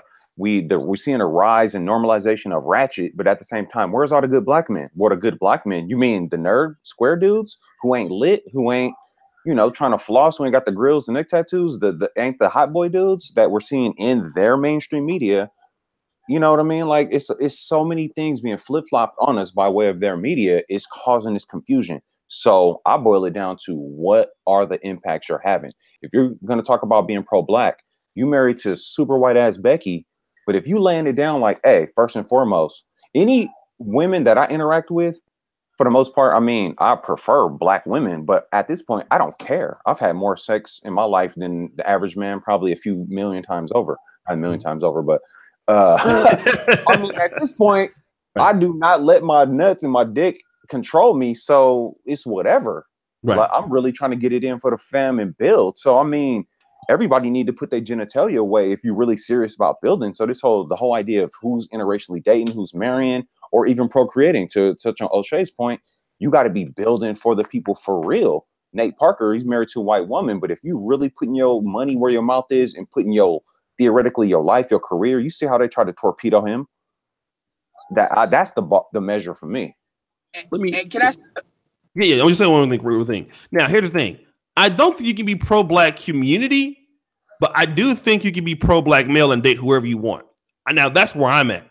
Black men, I'm not into dick measuring kind of, but I think when you use the term like I'm for the black community, stuff like that, I'm for the black male community. I think I understand why black male community dates outside of the race. I think most black men want to deal with black women. They can find it hard depending on where they live, depending on certain situations.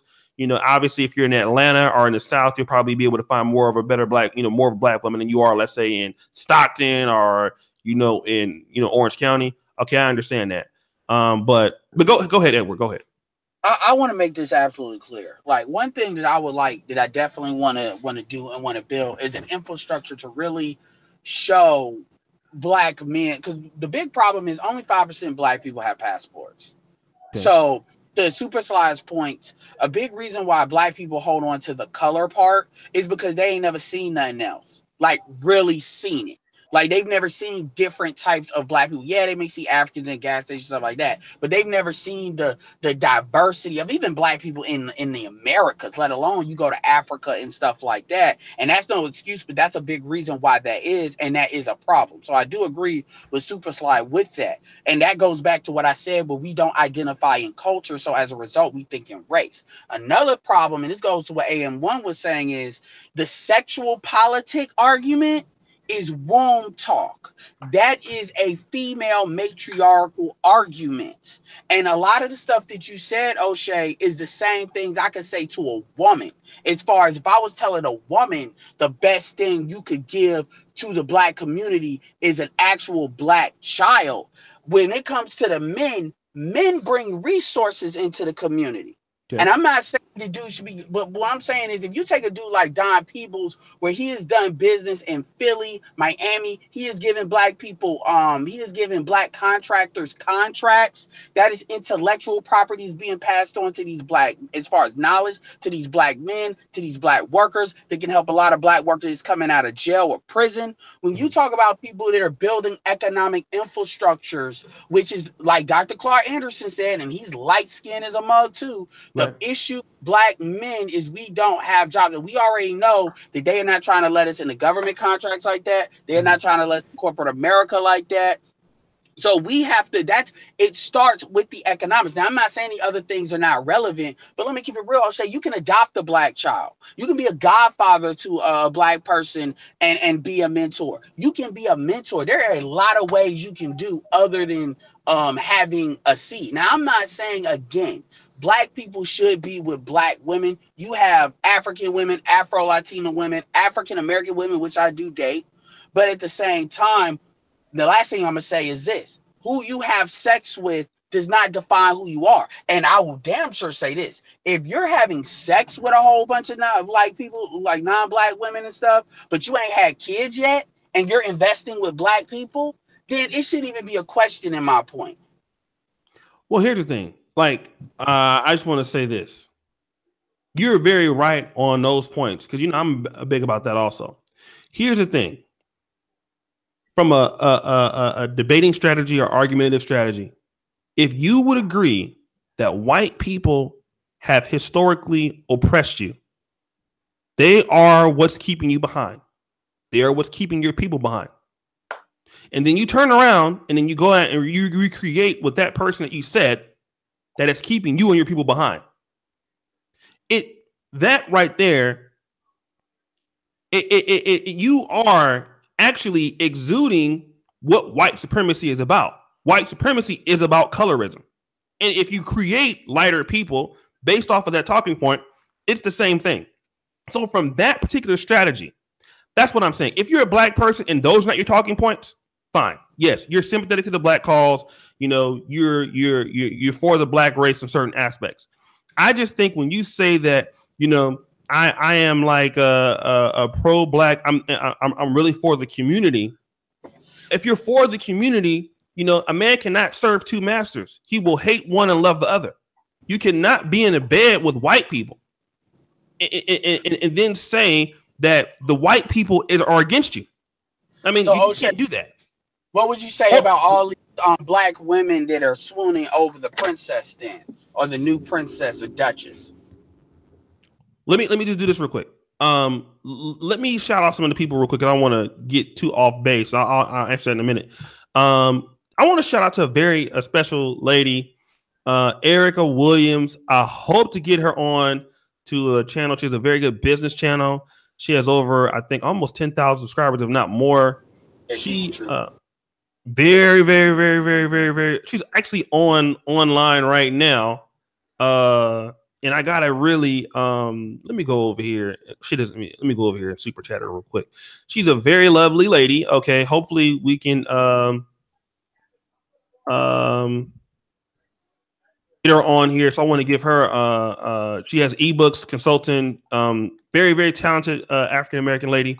So I want to thank her for her support you know, on the channel, and she's live right now right now. And then let me also give a shout out to, hold on one second. BB, as soon as I left Black Chicks alone, my life got better. I was open to an entirely different world. I became a well-rounded black man who gives back. Okay. So let me go to Supasly. Okay. Just real quick. And Eddie, what was the question you had to ask real quick? I said, so what do you think about all the black women lusting over Meghan Markle? So would they be disqualified from being pro-black, even though they may be brown-skinned or dark-skinned women? Well, you said lusting? Well, you know, the women that are pretty much saying, you know, they're celebrating Meghan Markle marrying Prince Harry. Here's what I will say. I will say any black person who says they're for the community, right? For the black community. And these are my requirements for you saying that. If you say you love black people and white people are your biggest enemy, they're your biggest threats, they've hurt you the most. Okay. If you have two of those talking points and you're big on race, if you are a black person who dates or marries a white person and you feel this way, then I think really anything that you have to say regarding like race issues or racism in America is null and void. If those are your talking points, if you are a black person and you don't feel that racism problem, you can marry whoever you want, help the community, fine. But if you're one of those black people that say that white people are your problem, white people have held you back, and you find yourself in bed with a white person or in bed sleeping with a white woman or a white man, then to me, really what you're telling me is that you don't see it as a problem. Because if your actions are speaking louder than your words. That's only if you're a black person and you have those vantage points. I tend to not want to listen to any black person who has those talking points. If you're a black person and you say that white people are your problem and you're in bed with a white person, I don't really care to listen to anything you have to say. Now, if you're a black person and it's not the problem, then it's fine.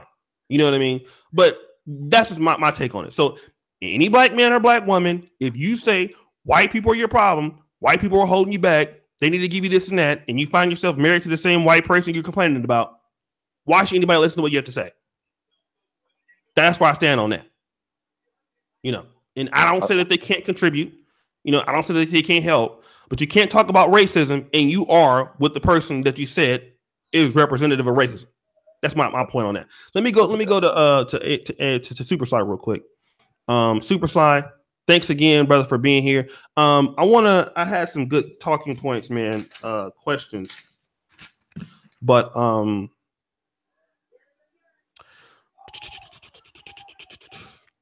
okay. I know you made the statement about this whole idea of royal bloodline, okay? But here's what I want to talk about. A brother said that this lady is feminine. She doesn't have any tattoos that we know about. What other aspects of Meghan Markle besides the fact that you mentioned, what is it about her character that's making this white man say, okay, I will still wife her, I will choose her? What's different about her and how she handles herself that maybe a lot of women are not getting or understanding in our community as to why a white man of his stature may choose a black woman or a mixed woman? What behavior, attitudes do they exude? Well, part of the problem is we haven't seen her interact with him on a personal level. Okay. We can only assume for the most part she's a very genteel, very demure, very cultured woman, submissive woman. Because there's no king or prince on this planet that's going to deal with a woman that's got talk back in her. So half of these sisters talking about, yeah, that could be me. No, sister, it can't be you because you're unruly, you're uncultured, you like to talk back. I mean, and on top of that, people forget all the scrutiny that Princess Diana went through, and she grew up in this.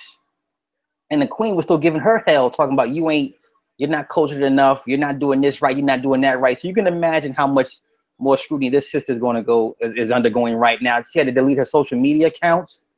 She's under 24-hour watch, lock and key. And the average sister couldn't deal with that. If the king said, give me a phone, you can't have a phone. You have to stay in your room however many hours a day. And every time you go somewhere, you got to be followed by security. And we got to tell you what to wear and how to dress and how to act and when to speak and when to talk. Most sisters couldn't deal with that type of scrutiny. So let's be honest with ourselves here. That you eliminate probably 80% of the women talking smack right now, talking about, yes, honey, that yes, no. So that's how I'm looking at it. Okay. And let me do this. I see my buddy Loser Lao Wai in China, Winner Lao Wai in China, right? You guys know him, Randy Flag. He was in. Randy, shout out to you, bro. You know what I mean? I love your channel. If you actually, I don't know if your computer is good, man, but I'll invite you in. Anthony Brian Logan, the bully, Mr. Almost 200,000 subscribers. And boy, does he have some controversial issues on race. Okay. When he comes onto the panel, it seems to heat up real quick. Now we do got Edward and SupaSly, who it's always a mixture when you get ABL and them two together. But so I sent you the link to the Facebook, man. You're more than welcome to come on. Let me go to AM1. I forgot what I asked SupaSly. What did I ask you, bro? I forgot. I think you're talking about what behaviors does yes. your body that you think would make her to where the prince will even choose her. And I think SupaSly made a good point in that he was saying we don't know enough. We haven't seen enough of her in being presented in mainstream. She's most likely keeping it legit because I think he basically broke that down earlier. If she was doing some wild shit, they did a background check on her. They know if something crazy popped off at some point. So, I mean, they already background checked her and know what the deal is with her. So, yeah, she's definitely not acting crazy on some wild shit. She's not doing a lot of the things that, unfortunately, a lot of American Black women are being stereotyped to do, or a lot of the typical, or if you want to, the stereotypical American Black woman is doing. So I'm sure that's definitely working in her favor. Again, one of the brothers earlier said, it's basically all most likely like an arranged marriage type situation anyway. So I think it's basically contrived. It's a manufactured situation. But if you want to look at it as if it was real, I'm pretty sure she's not conducting herself or behaving in a way that is remotely close to some shit that most cats like me will be like, I'm cool. I mean, but we haven't seen enough, so I think it's hard to say. Okay. So I want to put this on the thing, right? Because this is a black male channel. Vetting, SupaSly talked about that. So after we go through this round, let's try to talk to these brothers of like, okay, how do you vet women? I know Ron Wills did a podcast on it. I want you guys to give your thoughts on it, but I'm going to just weigh in on this real quick, right? The vetting, I think, is actually a great thing. But if you look at Meghan Markle, even though we have not seen the interaction, it's obvious that what I can tell about successful men in general, in particular white men, if they are going to deal with any non-black woman, that woman, for the most part, that I've seen, I can think of one word, starts with D, ends with E, docile. she exudes extreme docility. She understands that, hey, this is your world. I'm just here to be in your world. I didn't have anything really going in my world that was so great until I got into your world, type of thing. That's what I think that a lot of white men, when they deal with non-white women, if they're dealing with women from, because white men have a lot of they get a lot of play in these other places. Like, white man goes to Brazil, white man goes to the Philippines or to China. I said it already, Randy. White man goes to Africa in particular. Those women understand that this is the white man. The things that I do with the black man, I definitely can't do with you.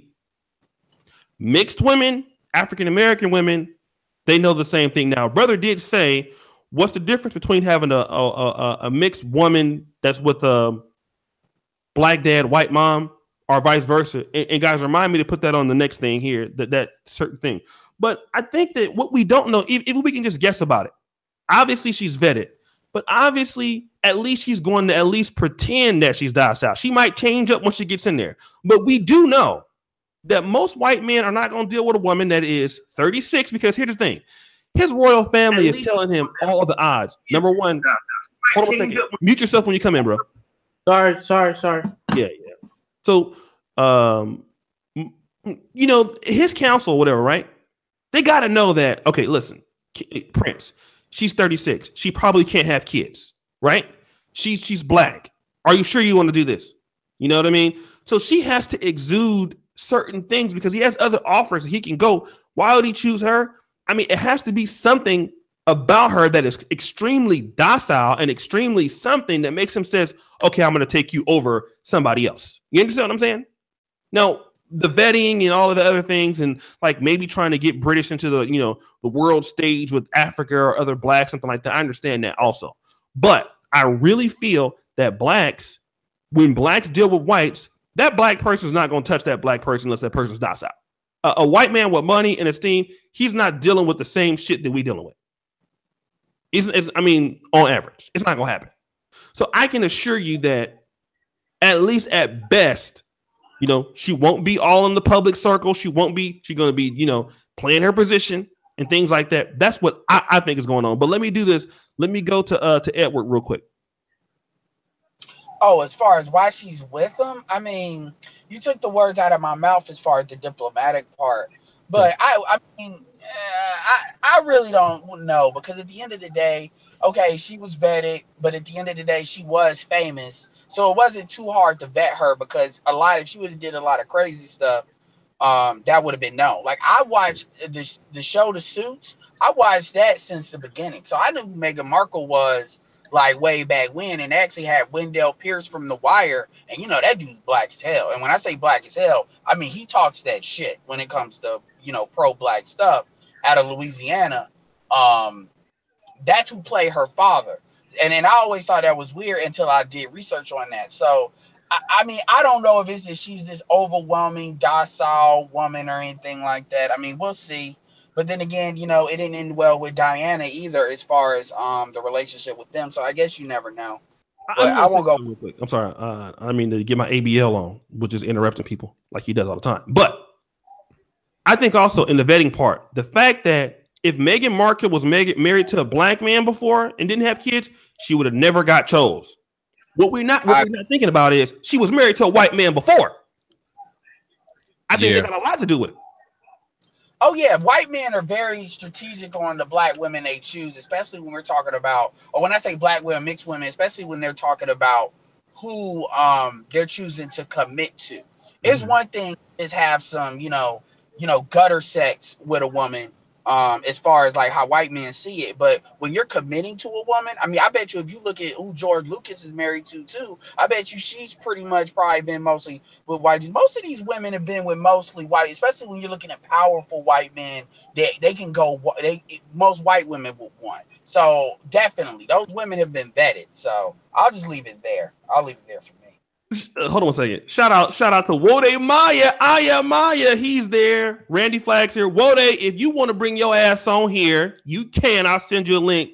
That's one of my favorite YouTubers. He like to come in here and troll me and shit. Shout out to Aya Maya, aka Wode Maya. He's in the chat. Let's go to the bully, Anthony Bully Logan. Most interruptions and debates on my channel. Nah, man. Most rude. I'm the civil guy. I'm the guy that comes in and gives a civil tone to the whole conversation. That's what I do. Hey, I just want to let you know, New Possibilities wants to debate you. Okay. He's willing to do it on this channel. Okay. Maybe. Okay. So I'm just letting you know, I'm gonna have Oshay King Productions over here. So I'm willing to get it popping. I'll put some money up on the shit. You show up, it'll be cracking. No doubt. I'm moderated. You know me. You know I'm good for it, dog. I even get a shave and shit. All right, well, go ahead and weigh in on the stuff, man. Because Yeah, I mean, this whole situation, I don't even know where you're at in the conversation, but Meghan Markle. Go ahead. Weigh in on what you said, and I want to talk about the white supremacy isn't real, because you're gonna set this motherfucker on fire when you talk about that. But go ahead and weigh on that, and let's just talk about that comment you made. So go ahead. Okay, so talk about Meghan Markle first, and then that. Yes, I got you. Now, Meghan Markle. I mean, I don't see the thing about her. I think Prince Harry just found somebody that he's comfortable with, and he's like, all right, I'm just going to pick her. Now, you're getting older, and you got to find somebody at a certain point. You don't want to be getting too old and getting all these questions, especially when you got you and the royals. Now, he won't ever be the king, because you have Prince Charles and Prince William, his brother, and Prince William's kids in front of him. He's like number 6, so he's not going to be the king. But still, that's a good point. Yeah. I didn't even think about that. Oh yeah. I mean, think about it like this. What if he was like number 2 in line, and then you marry Meghan Markle? I don't think that would happen. No. No, I don't think that would happen. I didn't think. See, that's why I'm glad y'all smart, because I wouldn't even thought about that shit. Go ahead. Yeah, so they're just like, look, you need to have somebody, man. Somebody that's presentable, you could bring to these, events you got to be at. Just somebody. Just pick somebody. So it was like, okay, I'll get this 36-year-old black woman that's already been married before. Now they don't like that because she's old, first of all. Second of all, she already been married. Third of all, she's black. So they don't like it, but they rather have her than nobody at all, rather than it being rumors of him being a homosexual or something like that, which would be even worse. So he just found somebody, and it was like, okay, I'm ready to roll. Okay, now let's go ahead and just blow the show all up. Let me shout out to some few people. My man, Studio Art FX. How many women love to play docile and subservient until they get the ring or that first baby, and then the real claws come out. Hallelujah, Jesus, you preaching on that. Let me also shout out to Mr. Baller for the $5 super chat. If you in the building, like the video, subscribe to all the people on the show right now in the description. AM1, SupaSly, Edward Anderson. We got Winner on our YN channel, add him on ABL. But guys, go ahead and support the brothers, right? Subscribe to them. They're all very talented. As you can see, they're very bright. And what I'm saying, much smarter than me at this time of day. So let's go ahead. I'm gonna just let's go ahead, ABL. Blow the show up, dog. And you just said something in the chat. So white supremacy isn't real. Is that what you said? Yes, I did say that. Oh, Shay, where you going, man? Hey, come back, man. Come back. Where you going? Look,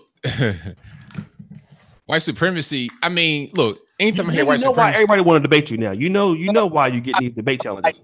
At again today, I'm not because white supremacy. I get tired of hearing this. White supremacy is just a thing people say. It's like the boogeyman. It's like Bigfoot. It's something that people talk about as an excuse as to why their life is not going the way they want it to go, or an excuse as to why black people are not in the position. They're not in the position that we think it should be. They're just not where they're supposed to be. So we think, okay, it's because of the white man. It's because of white supremacy.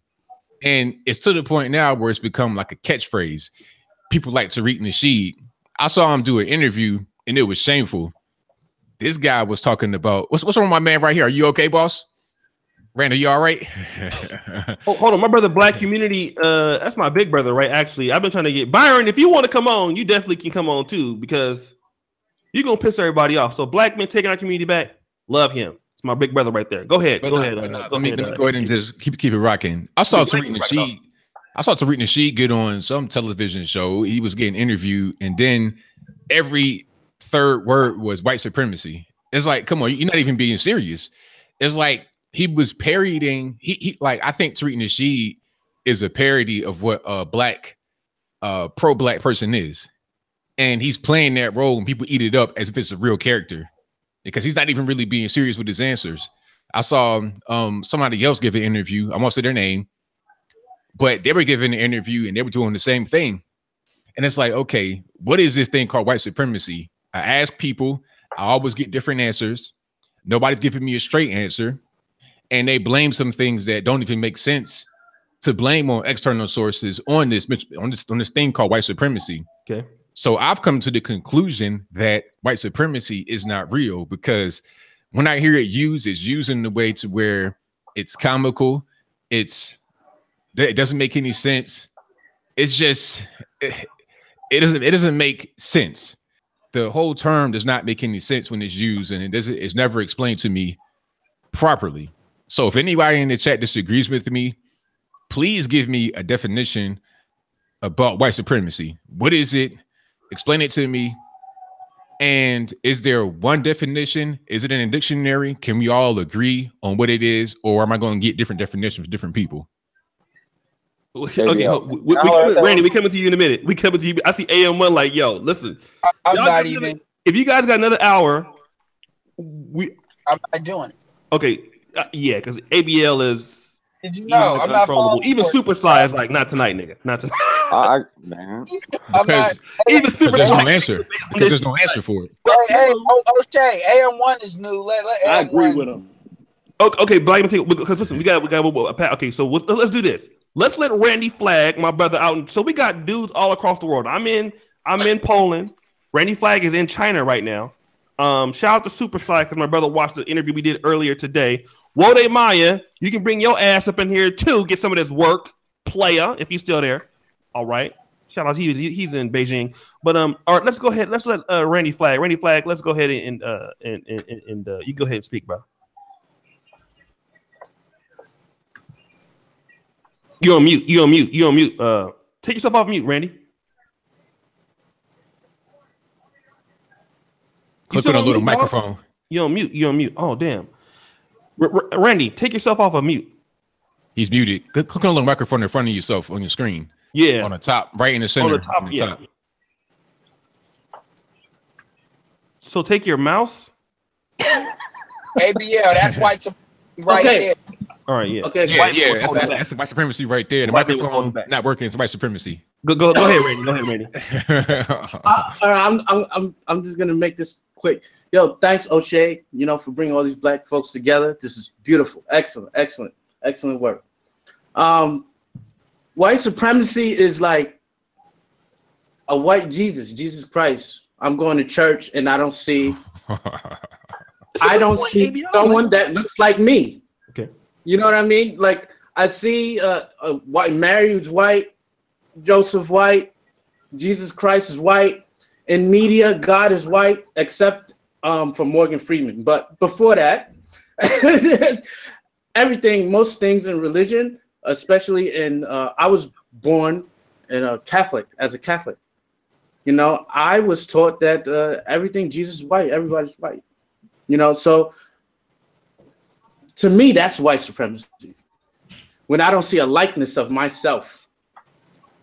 When I look in media, when I look at society, I don't see a likeness of myself. I don't see a positive likeness of myself. But when I see others and I see people swooning over people that are not black, and they don't criminalize them, they criminalize me, So that's what I see. That's all I had to say. That's it. That's a good fucking point. That's a great point. Shut up now. Say that one more time, that point. Oh, come on. ABL, I'm going to mute ABL. Listen, man, ain't got time to deal with ABL ass tonight. I was distracted. Come on, dog. You see how ABL plays around? You got a good point and stuff. Yeah, I didn't hear that. Okay. That was such a good point. ABL was like, okay, let's go to black men taking our community back. You guys know this is Byron. Then we're going to go to AM1. I know SupaSly is waiting to get on somebody's ass. I could tell this.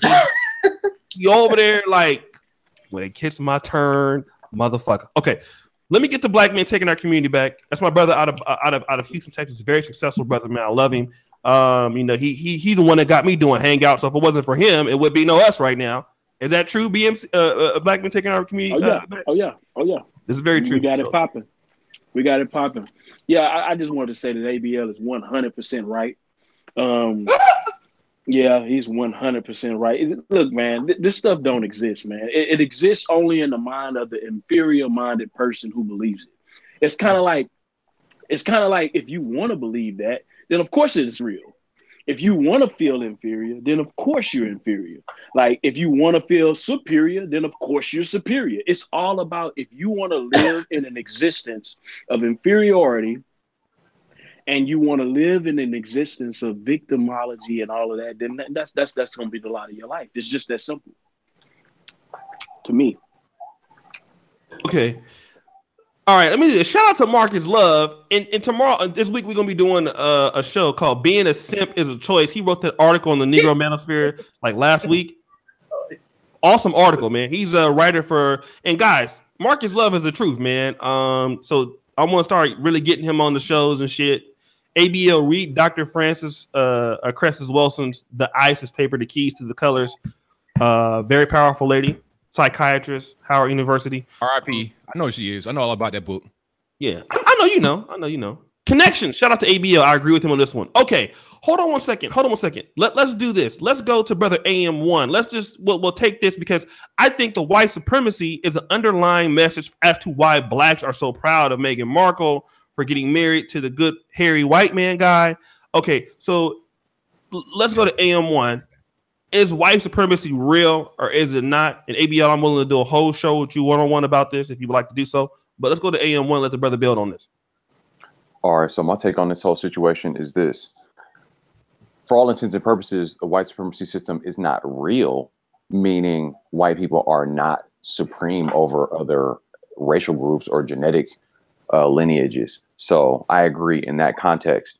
But on the flip side of that, what I like to do in any situation, trying to approach things from a strategic standpoint, I try to actually play the evil villain myself. What would I do if I was in a position of wanting to oppress particular groups, whether it be for sex, as in, you know, gender or race or ethnicity? So my understanding is that white people phenotypically described as white people coming out of the Europe region, if they are actually a minority as far as the world population, and if at some point, based on, I don't know, where they were at a particular time in history, if they sort of realize, okay, we got to get out of this area that has less resources and we basically need to spread our influence over the world and basically subdue the rest of these people. If they traveled out and realized, hey, wait a minute, everybody else looks different than us.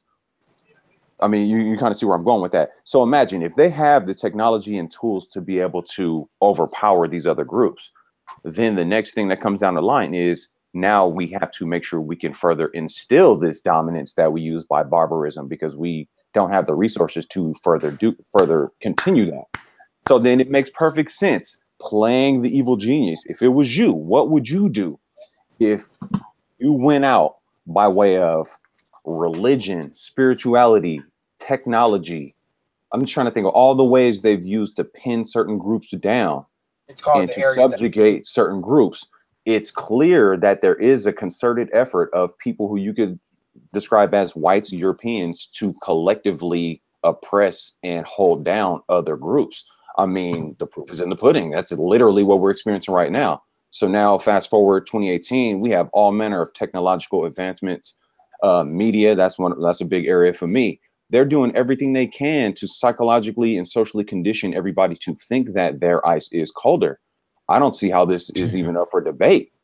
I mean, I don't believe in it to the degree that I feel that it limits my abilities. If anything, I say, let's see it for what it is and let's see how we can dismantle it or move beyond it or work within it. That's something I'm having great success with. I see exactly what I'm up against, so I know how to wiggle through it. Plus, I have the advantage of being in an area that's diverse to where I can use that diversity to be able to move and wiggle and make it and be successful and be all about and for my people still. Mm-hmm. So, I mean, I think it's a dangerous game to say there isn't a white supremacy system. There clearly is. They're definitely not supreme, but they've definitely set up things over what, half a millennia to at least make it appear that way.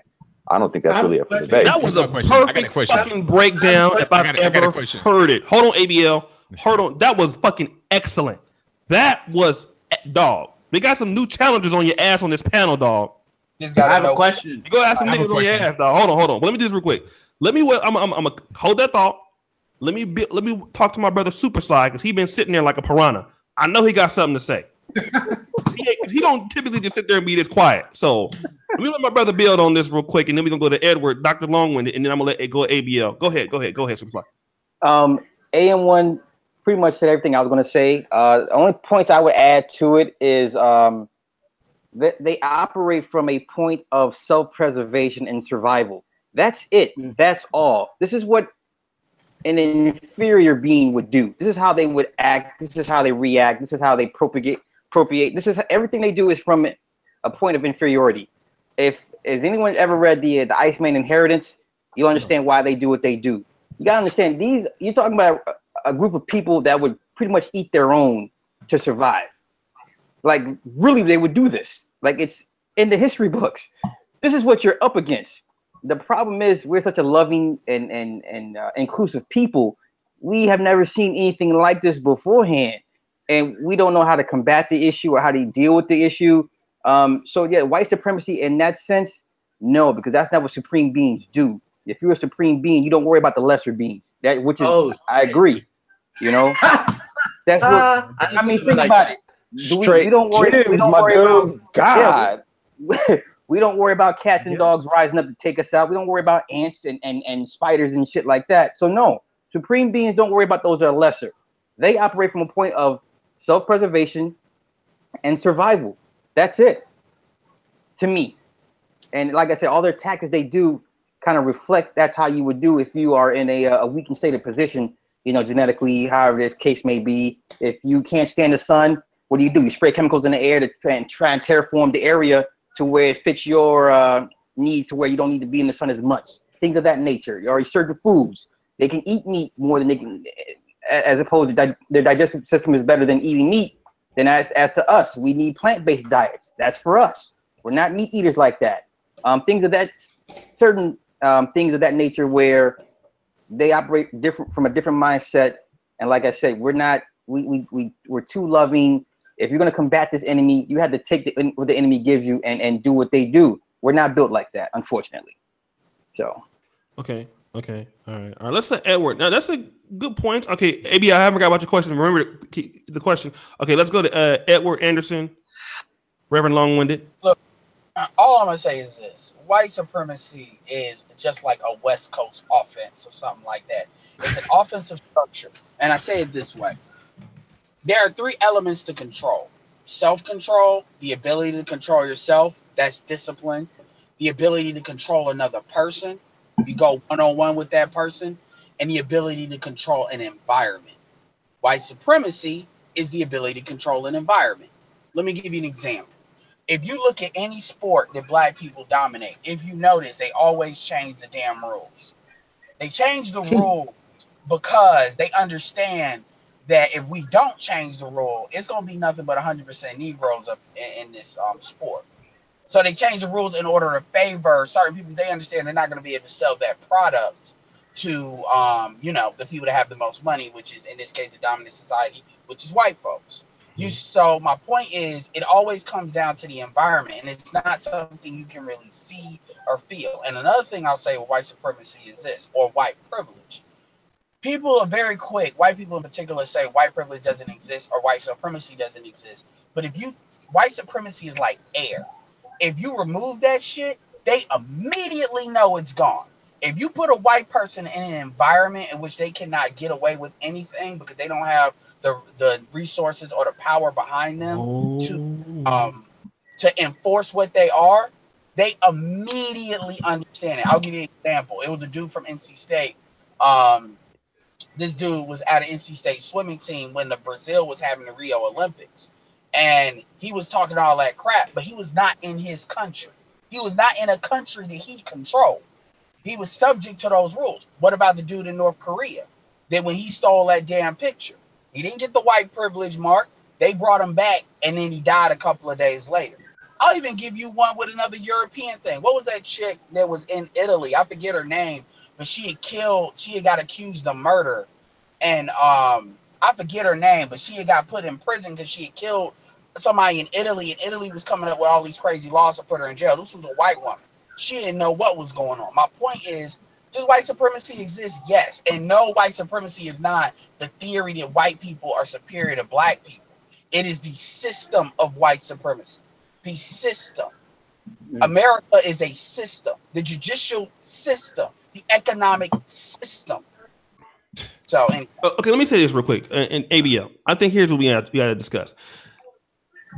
His name was Patrick Daniel Morningham, whatever his name was. Morningham report. Yeah, he described this himself, that black people have been effectively left out. Okay, from slavery.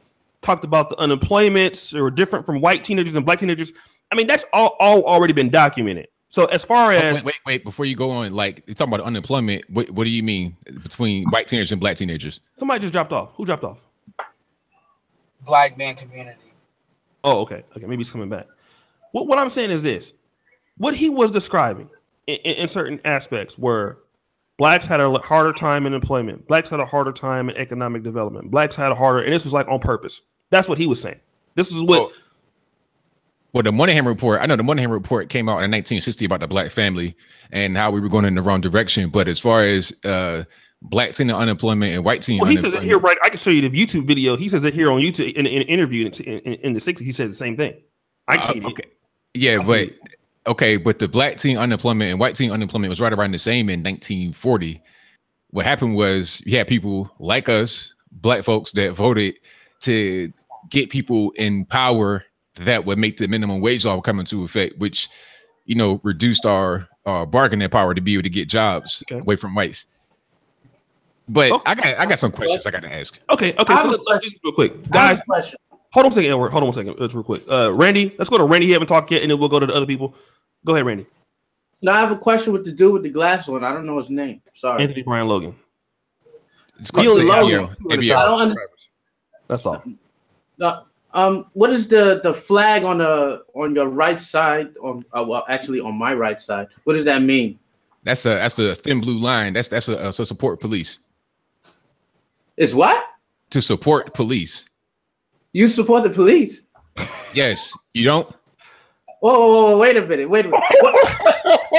I gotta get in. Hold on a second before you get in. Let me just shout out to Dwayne Bryant. Thank you, Dwayne 2827. Thank you for the $15 super chat, guys. I don't see what's so funny. Continue supporting the show, guys. Getting the super chats up. Go ahead, brothers. I only laugh when I'm nervous. You nervous? Why are you nervous? The reason why I laughed, one of the reasons, is because this dude who just killed like 10 people, and he wounded a police. He put him in critical condition, but the white dude is not dead. Okay. But Philando Castile, the dude put his hands up, told the police he has a gun in the car, and he still got shot up. And you support the police? Okay, DC Sniper. What happened to DC Sniper? I mean, I see you laughing, but DC Sniper, what happened to him? That was military. No. Answer the question. Answer the question. What happened to DC Sniper? I don't have any knowledge on the DC Sniper. Okay. I'm gonna explain to you what happened. The DC Sniper, Lee Boyd Malvo, black male. Actually, it was 2 black males, where they were in Washington D.C. metropolitan area. I think they shot and killed like 17 people over the course of many days, weeks, months, or whatever. They were just doing random attacks on people. They were serial killers. The boy, Lee Boyd Malvo, was captured without any problems. He was not injured. He was not shot, nothing. The police went upon him. How did they capture him? They found where he was at. I guess they had intel about where he was at. But that's one case in... That's one case. Okay, no. Wait. Black guys are running away and they get shot in the head. No. Listen, I'll name more cases. The white guy, anytime he puts the gun down, stop talking for a moment. He doesn't get shot up. Sir. Okay. Now here's the thing. Why are so many black people? Wait a minute. Why are so many black people in jail right now for murder? If every time somebody black shoots somebody, they get shot up immediately by the police. Why are so many black people in jail for murder? How is that possible if anytime that we get caught shooting somebody, we just get shot immediately by the police? You looking at some small examples of what happens, not looking at the total picture. You're being brainwashed by the media to tell you that anytime a black person shoots somebody, then they get shot. That's not the case. Listen. Let me give him a personal story. Okay, I'm gonna give you a personal story, and then you give me the excuse that you give the excuse for these cops. I'm walking down the street, okay, minding my business. In the 1990s, I was 17 years old. I'm walking down the street. I'm going to the movie theater. Okay, an Indian guy in a taxi comes by and says, "Look, I know you did it." And I say, "What the hell? What are you talking about?" Right? He comes around a second time, 15 minutes later. "I know you did it." I have absolutely no idea what the guy was talking about. I'm in an all-white neighborhood, mostly white, should I say. I'm still going to the movie theaters. 10 minutes later, you got 5 or 6 cops. They run up on me. They say, "Get on the ground for I blow your nigga head off." All white cops, get on the ground for I blow your nigga head off. They strip me. They take all my clothes off in front of everybody in White Plains. This is in White Plains, New York. They take me. They handcuff me to the pole for like 5 hours. They put me in a what do you call that when like you got the mirror and shit in a lineup, right? But it's not a lineup really. It's just a one-man lineup because I'm the only one there. So of course the guy's gonna say, "Yeah, he did it," right? I was supposed to go to the Air Force.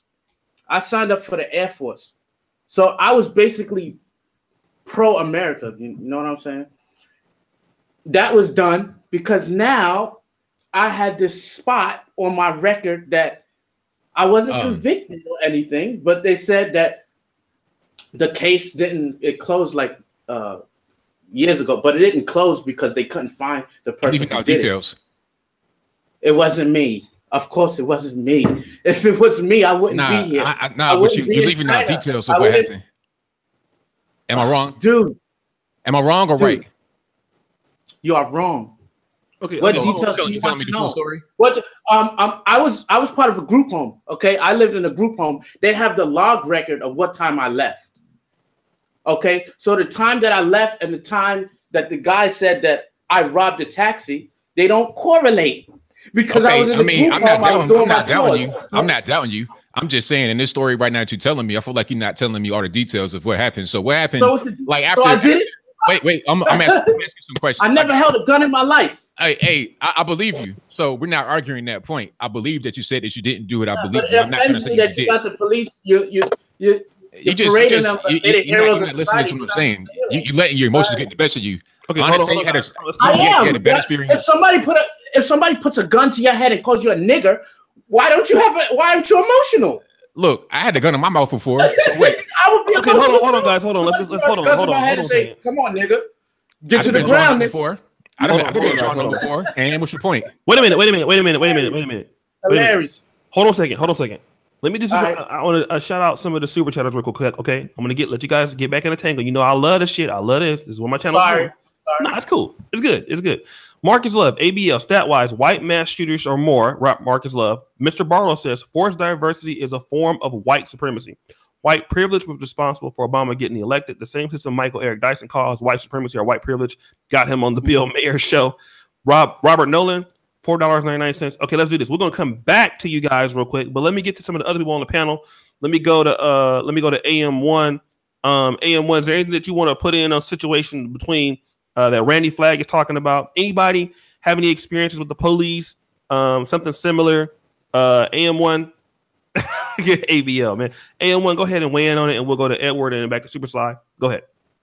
I mean, me myself, I can honestly say for the most part, I'm not into some wild shit. And in cases where I have been, I mean, even not necessarily wild shit, but I mean, just, weed, whatever, just kicking it. That's the only time I've ever really had to deal with police. For the most part, I'm not doing shit that's going to attract attention to me. I'm a low-key kind of dude. But I mean, my thought process on the whole police issue is this. Really, if police are in a position where they can be the enforcement arm of the WS system. If that is true, then my thought is pure strategy. Why aren't more of our people getting into law enforcement? Hello. Preach. Thank you, brother. I don't know. I mean, flag, the blue line. I mean, that's a symbol of something, but that doesn't necessarily have to mean that it's their power. Like, I'm literally working right now in Oakland on specifically saying, okay, well, if we're gonna have the racism shit with the the barbecue Becky situation, well, let's flip that on its head and make sure that we expose that from a media context. So I'll say that to say, whatever they're using against us, if they are using things against us, I like to play the if question. If they are, then what are we going to do about it strategically? So let's counter that. On my live stream, I said something like, I wrote down in Chinatown, downtown Oakland. This is Oakland. Chinatown has their whole own region, street signs in Chinese. I saw what appeared to be a Chinese police officer. Police in Chinatown. Made perfect sense. So deep East in Oakland. Frisco or Oakland? No, this is in Oakland, right? Chinatown in Oakland. Oakland got Chinatown too? Yeah, Oakland got a Chinatown. Yeah, and it was a Chinese police officer. So my thought process is, well, if police are being used, and we already know, because I mean ABL should know this too. The FBI said that law enforcement agencies have been infiltrated by white supremacists. I mean, I don't know. That kind of kicks the legs out from what ABL is saying to a certain degree. But either way, regardless of what people are saying, strategy, solution. How do we counter it? Mm-hmm. That's my position. Oh, great position. Let me do this. Shout out to okay, it's a question for Randy, which we're gonna get back to Randy. Randy, my cousin was shot by a black man for no reason. Now he's paralyzed. Should we hate all black people? Okay. Ooh. It's a good point. This is straw man alert. Straw man. He was asking you a question. It's a straw man alert. All right. That's not a straw man. He was asking you a question. Okay. No. We'll discuss. I think it's fair. Uncle D. Darrell, player D. Darrell, he had the 15-piece suit on. Now he got the nice shit on. He always has some nice shit on. Expensive shit on. Uncle D. Darrell, y'all already know, out of the big state of Texas. What up, Oshay? Since someone has brought up the shooter in Santa Fe, Texas, I just want to let you know that I was only a few minutes away at my practice, and I know people severely hurt by the incident. That is D. Darrell, the player in the Negro Manosphere. He's the only nigga that had on an Easter suit in the summertime, and he can rock that motherfucker and look good. That's my boy right there. That's the player part. He need to be the fashion guru of the Negro Manosphere. That's D. Darrell. He sound like a pimp. D. Darrell. You know what I mean? Let me go ahead and give it Sister Erica Williams another shout out. But I think we have before then True from Troy, Oshay the fight promoter. Listen, man, Oshay King Productions. Erica Williams. Over 10 family member cops instill crap from black young folks every day. There is a Koreatown in Houston, Dallas, and most big cities. All right, let's go to this real quick. I want to go back to Supasly because he's here. And then we go to Black Material Community back. Okay, Supasly. Can this whole white supremacy thing, can black people, like,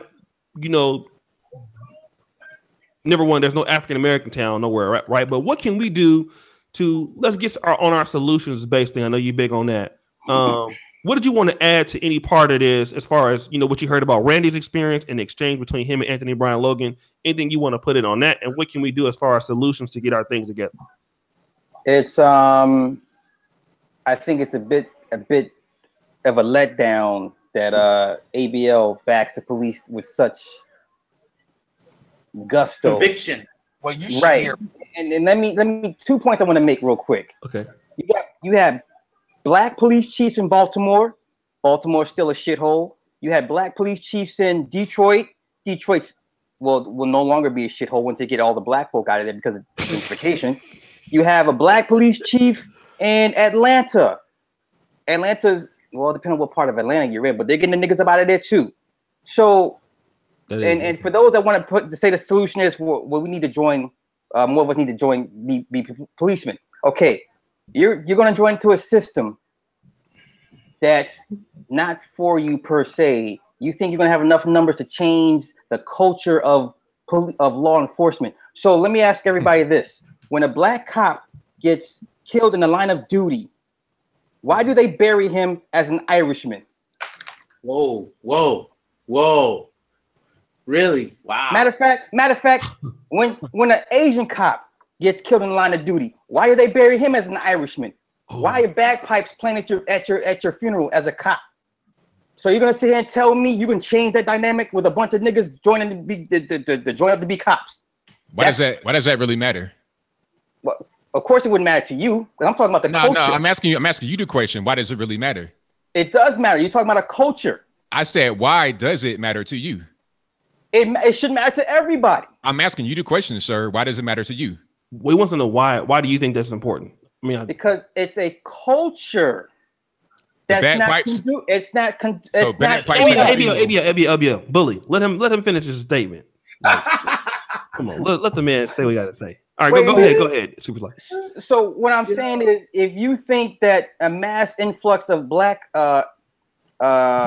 applicants are going to change the culture of how policing is policed in the hoods, you're sorely mistaken. Okay, I'm gonna tell you what. I'm gonna give him points on this because AM1 I thought made a strong point. Why are more blacks trying to be police officers? However, the cities that have primarily black police officers, they're still the most dangerous and craziest cities on planet Earth. AKA, let's look at Philadelphia. Let's look at Baltimore. Let's look at DC. I mean, let's look at Newark, Camden. I mean, what are you saying? I mean, that's a great counter argument to what AM1 and what Anthony Brown Logan is saying. I say point for Supasly on that. I have to say this is a debate, but I gotta give him. I gotta bing points. All right, I need to. Hold on, ABL. Hold on. Let me do this. Let me let Black men take our community weigh in real quick, and then we're gonna go back to. We'll come back to you, Edward, and back to you. Promise. Black men taking our community back. Welcome back, bro. I know you were off YouTube for a minute because you got tired of the foolishness, but hopefully on this show, you know it goes down in a correct diplomatic way, except for Anthony. I am subscribing to ABL. Subscribe, boss. You see that? You get into it with somebody, piss them off, they subscribe to you. I like his points. Some of his points are valid. You know, not the points that he made today. No, but I'm sure. No, everything I said today is valid. Before we get to the community, ABL, show him the plaque you won. Okay.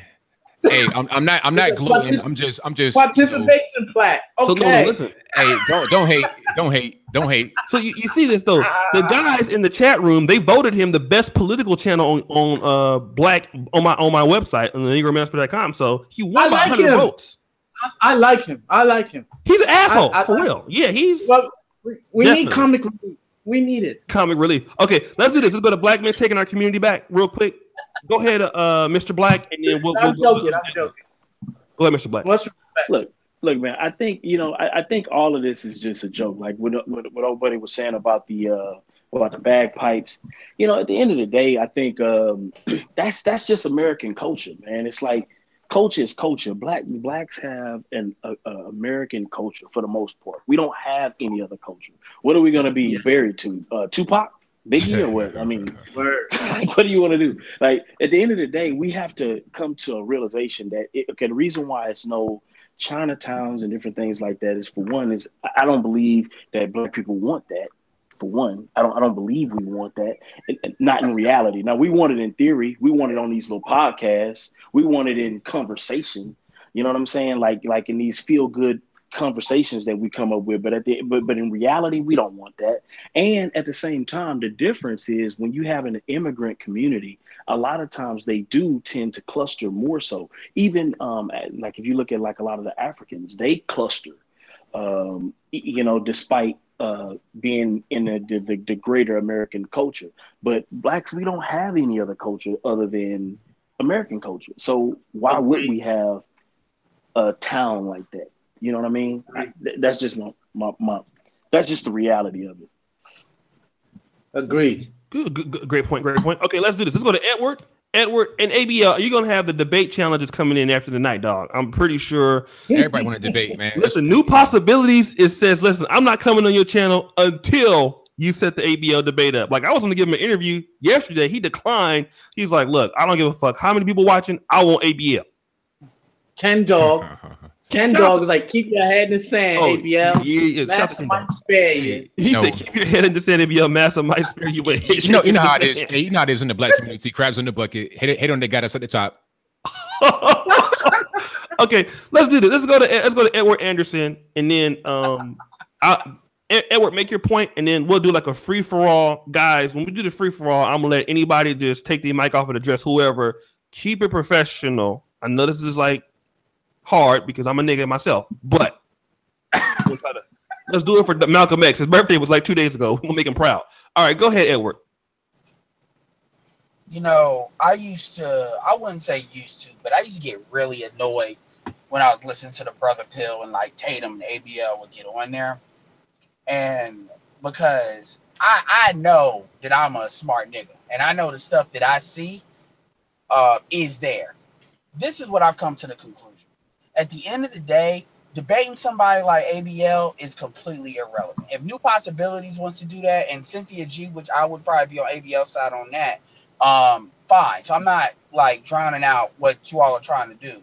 But what I would tell anybody that believes in, you know, being understand that white supremacy is nothing more than an economic competition, competitive construct designed to favor whites. The reality of the situation is you have to understand that you're down 10 points just out of birth. And you're going to have to make that up. That's the reality of the environment that you're in America. Now, here's my thing. I don't care if ABL doesn't believe it. I don't care if Mr. Black doesn't believe it. I don't give a damn. The reality is, if you believe this to be true, it is your responsibility, not a responsibility of anybody else, not a responsibility of Oshay, not a responsibility of anybody else but yours, to get your shit together and build and blow these people out. What do I say when I say blow these people out? What I mean is, part of the reason why somebody like ABL can get on Fox News is because they have an infrastructure where they will take somebody that matches the talking points that they want to hear. And I do believe ABL believes what he's saying. So I'm not questioning his genuineness on what he's saying. But where's the black infrastructure for that? Right. We have to start building. And stuff that ABL says should do nothing more than to piss you off to motivate you to build. I'm going to tell you something. When you look at Donald Trump being elected, all those white folks, some of which ABL would say voted for not Donald Trump. Barack Obama twice. Obama before. I wanted to throw that in there. Because I'm trying to be fair.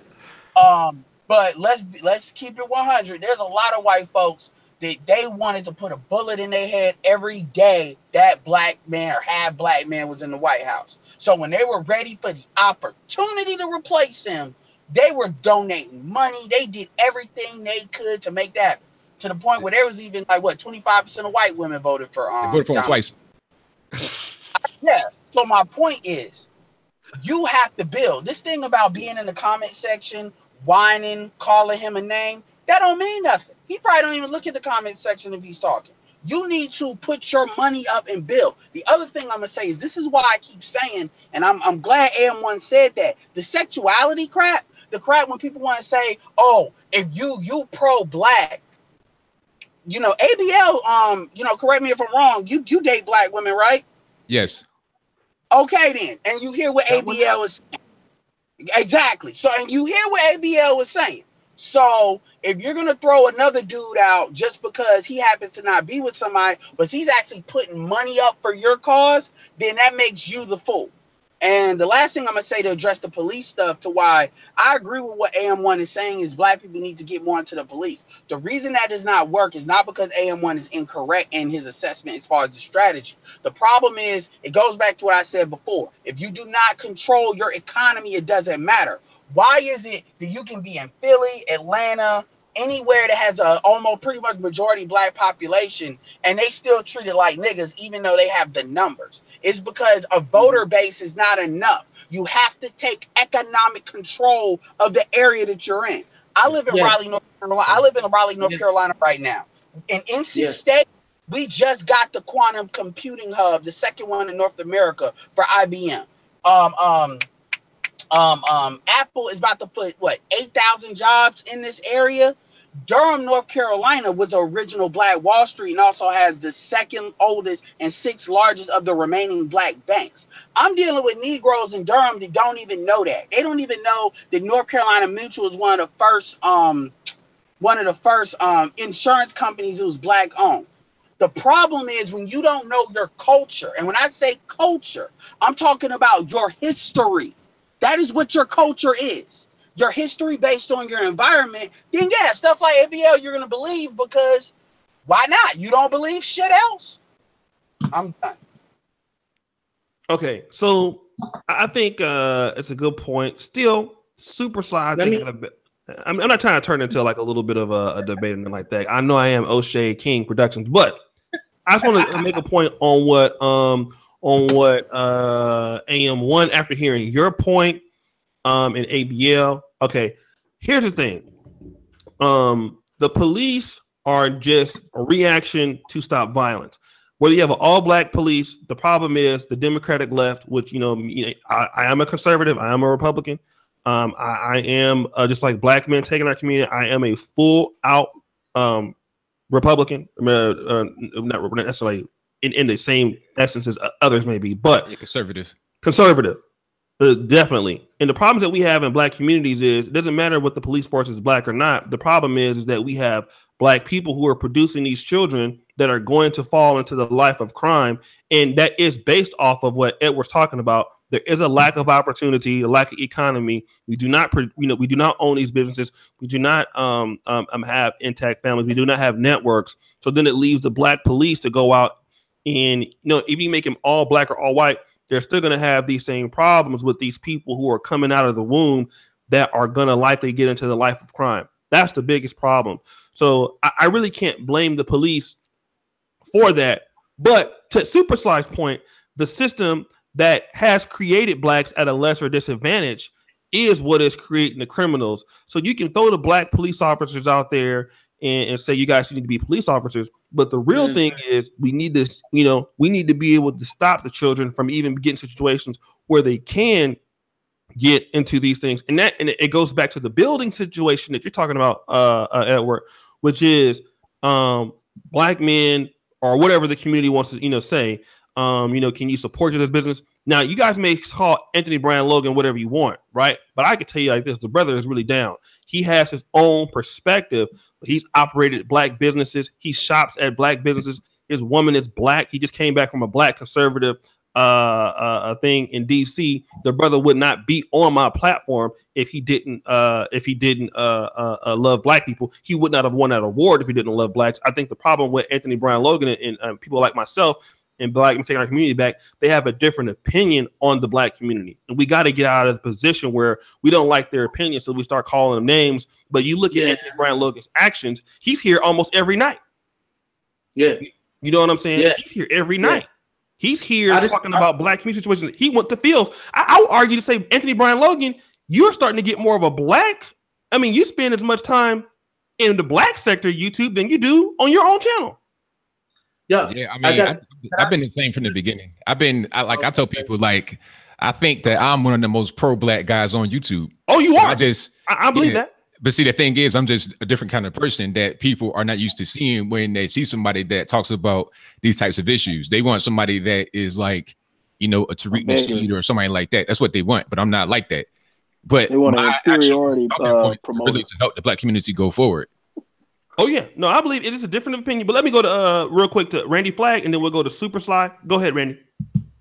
Yo, ABL, I subscribe to you. I'm probably going to end up agreeing to most of your points. Okay? Maybe. Another thing is I voted for Trump. So I don't know if you voted for Trump. I'm not a conservative. Yes, I'm not a Republican. I just have my own idea. I voted for Trump too. Yes, sir. Yes. Trump is for reasons that because I'm in China. So I get flack for that because I voted for Trump. But they don't understand I voted for Trump because I live in China. Right? And if you take down and you deconstruct those dynamics, then you understand the reason why I voted for him. But I think what needs to be addressed is the 76% of single-parented households. Yes. Yes. And that is the first thing that needs to be addressed. Okay.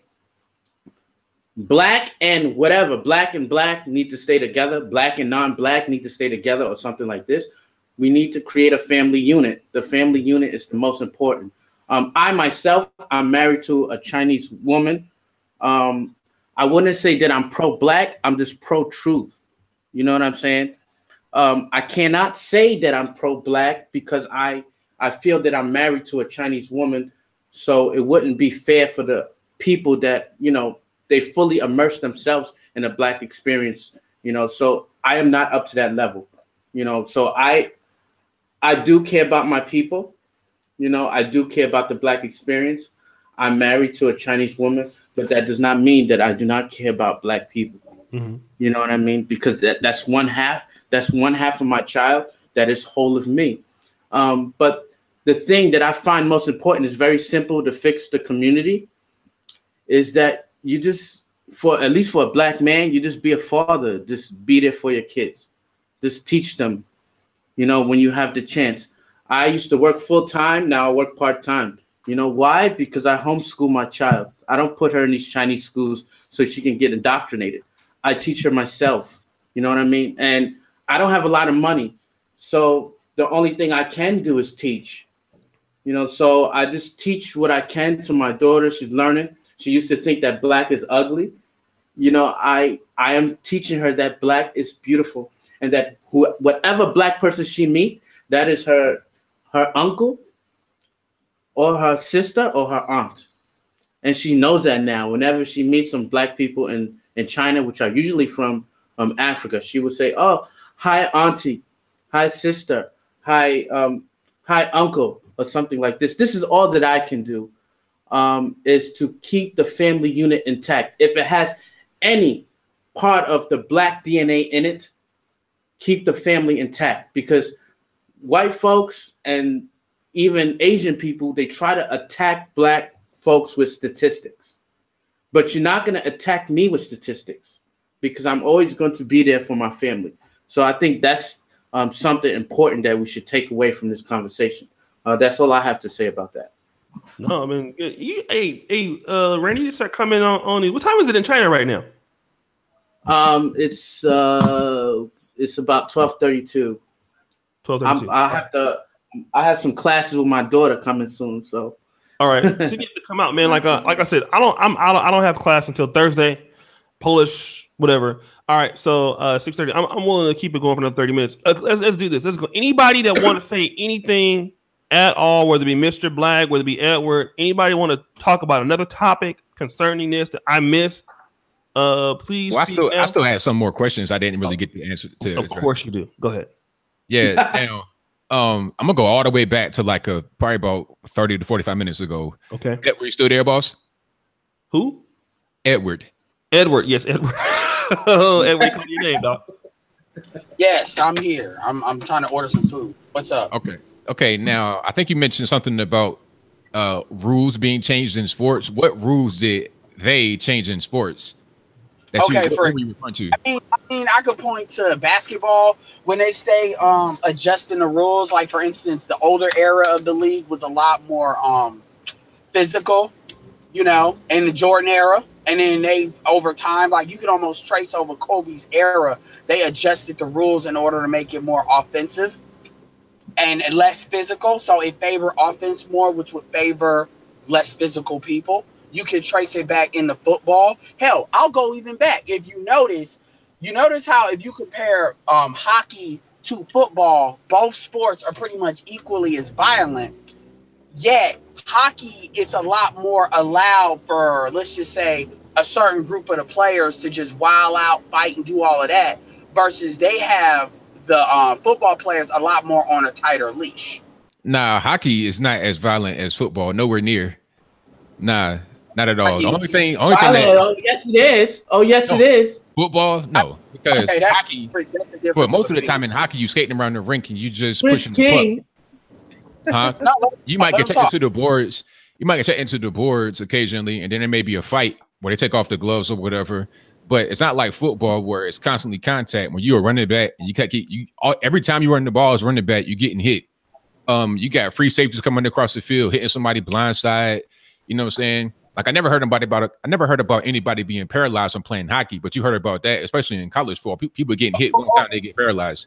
People getting legs broken, severe, like, huh?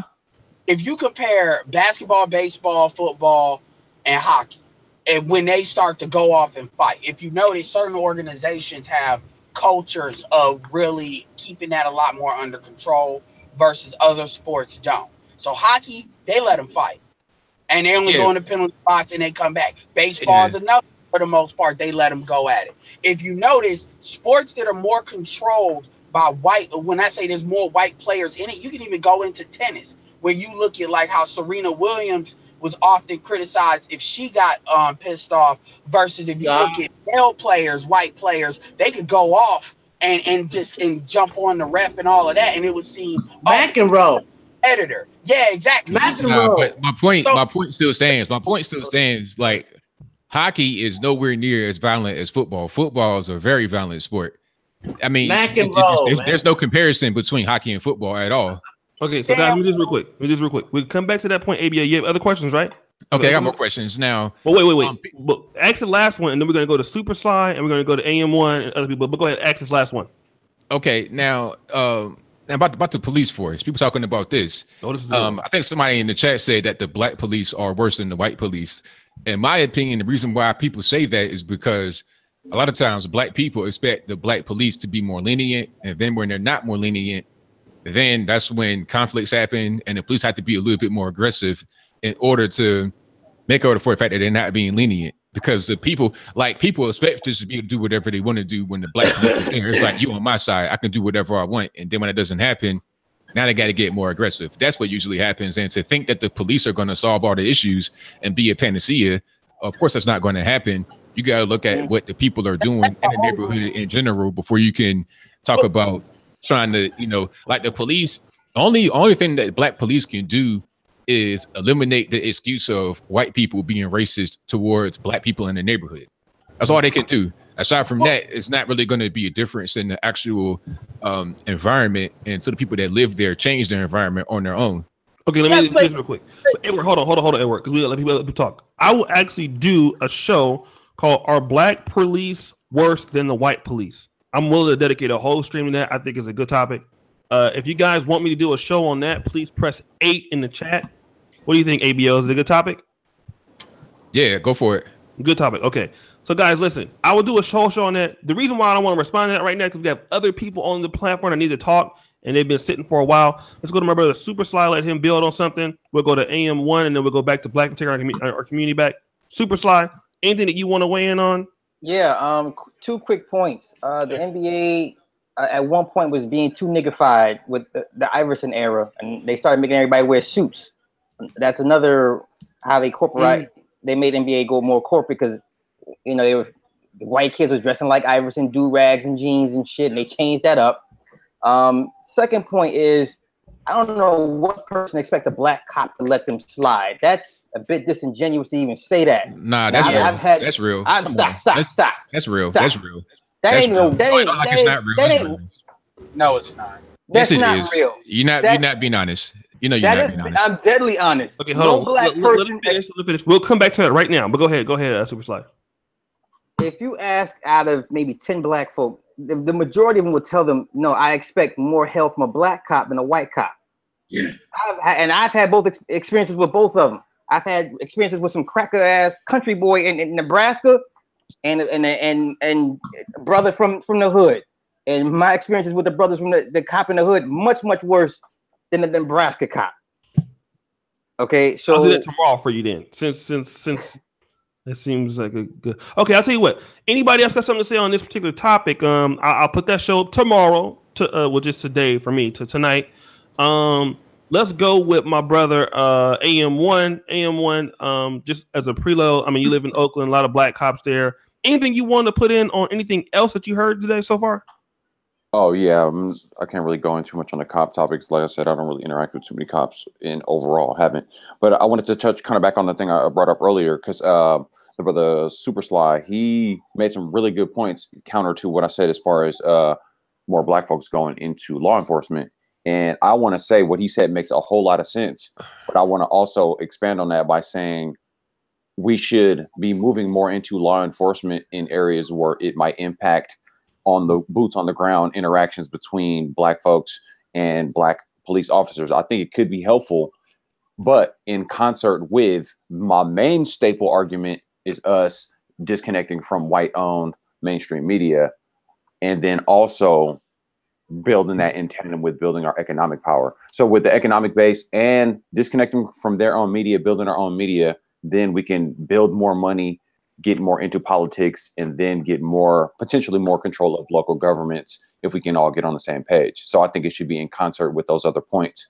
So more of a full spectrum sort of control. Basically, everything they're doing, we need to mirror that, or else how are we going to compete against it? So there's that. And it all circles back to media, because we don't control our media. It's controlled by this system, this WS system. Now, my other point was ABL is saying there is not a WS system, or that doesn't exist. I'd like to ask ABL directly, have you ever heard the phrase, or do you agree with the concept of business is war? Do I agree with that? Nah, not really. Or at least have you heard it? I've not heard that phrase, and I think that it could be war, but I don't think that it is inherently war. I've never heard it before either. It's the first time I'm hearing it also. I've heard the phrase before, business is war, or at least people approaching business from that standpoint, to the degree that companies do fight over recipes, corporate espionage, those type of things, or companies doing slick shit to create, loss leaders or things where they could basically buy out another business. You would agree that business is extremely competitive, right? Corporations, the corporate world. Yes. Okay. So then if we can agree there, I would say collectively, as far as the world, who do you think has, or what ethnic group or racial group has the most wealth or control over corporations or potentially governments? The Chinese. Okay. Come on. Am I lying? No, you're lying. I'm lying because the United States, not only do they have their military bases everywhere in the fucking free world, they have NATO. They have. Do they have? Are there any bases in China from the U.S. government? No, they're not in China. Okay. But what I'm saying is this. Okay, but the United States has its military bases in every continent. I got you. Every continent, right? Well, let me ask you the only real. What is the world? We're the only real world, but the world power, we're one of them, and most of them are white. Okay, let me expand on that. Okay, so just to keep it real, so basically, Oshay broke it down. Plus, what is the world reserve currency? It's the U.S. dollar. U.S. dollar is ultimately, and they even try to say it's a white nation. Who owns most of the United States debt? Oh, you got a good point. That's an interesting point. No, look, you got a point. Hold on. That's not real quick. Let me trace down the logic that I'm trying to break down here. So, if it is true that business is extremely competitive, and it's arguably white people collectively from the U.S. and Europe, if they, let's get into the Rothschilds and those type of folks, the Carnegies, all that, or who controls the U.S. dollar, which they're printing money out of thin air. That's those multinational, whatever, those elitists. So, if business is competitive and people are looking to control that power, corporate power and politics, and then at the same time, if white people have aggregated the most wealth and power, then by what stream of logic could you deny that they would not use every possible means to control and make sure they maintain that? Who wouldn't? How could you argue that there is not a white supremacy system? We're arguing hypothetical because the reality is that yes, we are. All right. Maybe we're going to go to black men. Are there any cell phones made in America? I don't know. No. There's no cell phones made in America. What's the most popular passenger car in the United States? Something from Japan. Come on, man. Asia is just beating us in the head. Like China is buying up land, real estate here in America. They're buying up companies. They're taking intellectual property, stealing it, doing whatever they want with it. Most of the things that we consume here in the United States are not even made here. Like we're kind of on a decline. China is really beating us down, and they own most of our debt. Like how can we just sit here and talk about? Like I think not just the U.S. though, not just the U.S. Europe too. Include Europe and the U.S. I'm talking about nations that are considered white nations.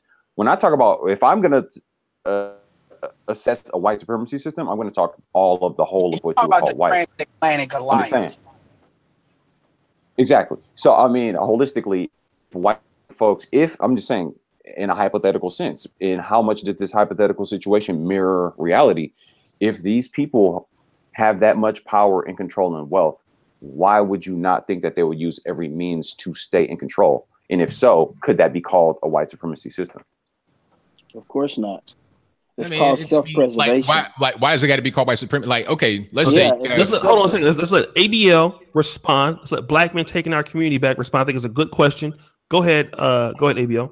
Okay, let's say you have a nation that's in control, right? Let's say you had the United States. Let's say, just for argument's sake, not saying this is the reality because it's not, but if for argument's sake, we're going to say the United States is in control. First of all, it's not an entirely white country.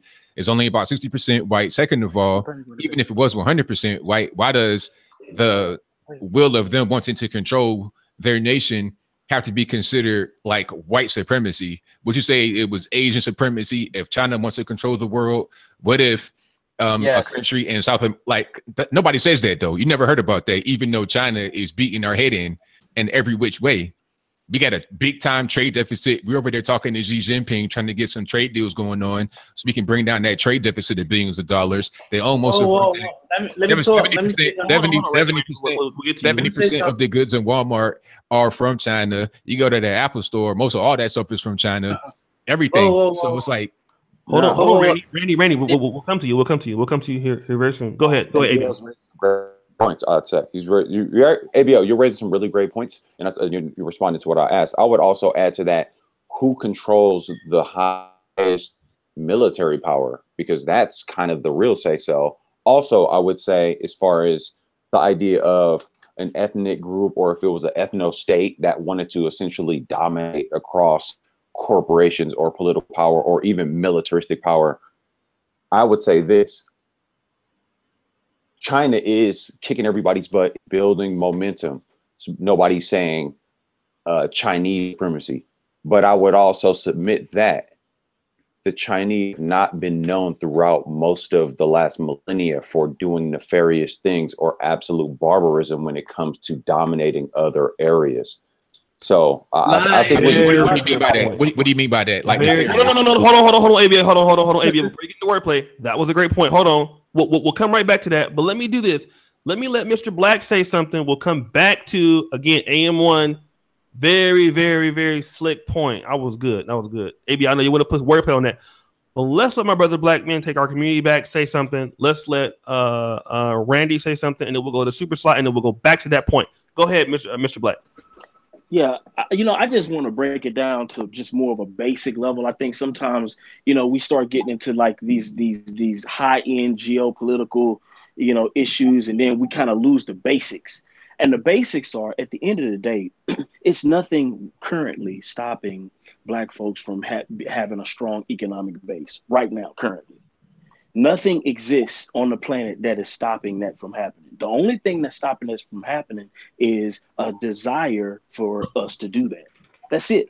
And see, and when you talk to somebody who has actually built something, it's difficult. It's not an easy thing. And you the sacrifices that's associated with it, and the things that you have to do in order to amass certain types of wealth, it's not easy. So I say the reason why it's not there is because I don't think it's a desire. I don't think as a mass, I don't think we have a desire to control wealth at that level, to control militaries at that level. I just don't think we have that desire. It's just that simple.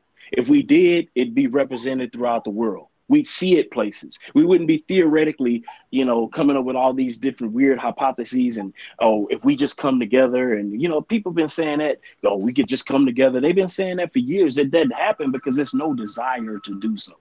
It's just on a basic level. Okay.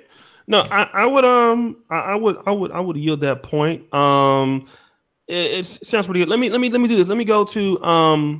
Let me go back to Randy. Randy, you wanted to counter something that ABL said, and then we'll give Supasly and Edward, and we'll get back into it. Go ahead, Randy. I do agree with Black Man. What he said last is that we kind of geopolitical sizing, whatever he said in the beginning, I kind of agree with that.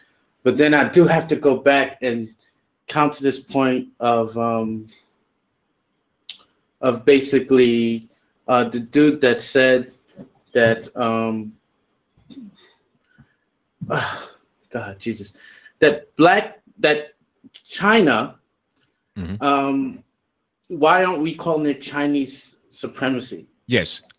And the reason why we are not calling it Chinese supremacy is because Chinese want to emulate white folks. I live in China. I know how white they want to be. I know they put white people on pedestals. I know they basically just worship white people. You can see it in the anime. You can see it in the cartoons. You can see it in their commercials. They just had a commercial before where basically they had a black guy coming on to a Chinese girl. She throws him in the washing machine, and then she puts detergent in the washing machine. He comes out basically white. Yeah, I remember. So you don't have to call it Chinese supremacy. They're not looking for that. They want white supremacy. They want to hide behind white supremacy. They want to make all the economy. They want the economics of being a world power, but they don't want the decision making of being a world power. It's easy to let the United States and Britain to make all the decisions. Who cares as long as we're making the money, because then they're going to have to come to us at the end. But the image of white supremacy, of course, they feel some kind of way about it. You know, it's like I don't know how to explain it. It's just like, I feel like I want to be white, but I can't, because you got a lot of Asian women who put in blue contacts wanting to be white. You know, the eggshell like skin wanting to be white. They can't. They have a quiet animosity about it. But they're going to insert that Chinese nationalism combined with white nationalism. You have a lot of Asian women and Chinese women who actually marry white supremacists, okay, and date white supremacists. You can look it up. There was a woman who just killed a whole bunch of people about last week that married a white supremacist, and she was Asian. You know what I'm saying? So they work hand in hand. They don't have to call it Chinese supremacy. They could still, you could call it whatever you want to call it. But we know what's out there right now, right? And that is basically white people. But wouldn't that kind of be like self-preservation though? And just practical business decisions or practical political decisions? I mean, that's just basic. Like, it's almost like, yeah, because if you look at it from your home standpoint, like at your house, you dictate what goes on in your house, right? And if another child comes from outside of your house and they assault your child, it doesn't matter if your child assaulted them first. You're going to be like, this child needs to get the hell out of my house because you just assaulted my child. I don't care what my child did to you. It's certain things that are just basic human reactions. And I think the reason why we add this big magical being to it is because we don't kick ass at that level. So because we don't, we are kicking ass. What I'm saying, no. What I'm saying, listen to what I'm saying. It's like this. It's kind of like with sports, right? People kind of mystify Black superiority in sports. And a lot of it is just, you know, we know people with that kind of talent in the hood. Like, we grow up with people with that kind of talent. So it's not that magical to us. But, you know, around the world, people buy Jordans like crazy because it's magical to other people. But and the same thing, I think what we do, you know, unfortunately, is we make all of the successes of others magical, and we really got it bad. Like, a lot of the other people, they just look at it like, okay, he has great talent. That's awesome. I'm going to buy his shoes. I'm going to support him. I'm a big fan. But what we do is we just turn it into like some magical, like, oh my God, you know, like, it's not magical. It's no supremacy. It's just, they do good at this. If we want that, we just need to emulate what they do good to do, if that's what we want. But I don't think we want it. That's just the way it is. Can I? Okay, go ahead and respond to that, and then we go to Supasly, and then guys, I know it's like almost 7 in the morning. Yeah, you got to go ahead and be. Let me just go ahead, Randy. I think in America right now, Okay. White supremacy is being torn down. I think Black people have a say in how we want to represent ourselves in media. Media is that tool that you have to get. If you want to create a great narrator for Black people, you have to control media. Mm-hmm. Okay. I know folks in Hollywood. Okay, and these people are telling me before years ago. There's a great table where movies are made and where decisions are made. There used to be 12 Jews at the table. Now there are like 6 Blacks and 6 Jews at the table. Like they're making decisions right now. So they're making decisions. I know that Hollywood is like a white construct, but I think it's being torn down. Okay, slowly but surely. It's not. When I say white supremacy, it's like the Chinese want to be white supremacy, okay? But they're too late. It's late to the party. Soon it will be brown supremacy, because there are 40% Hispanics in America now. You know what I mean?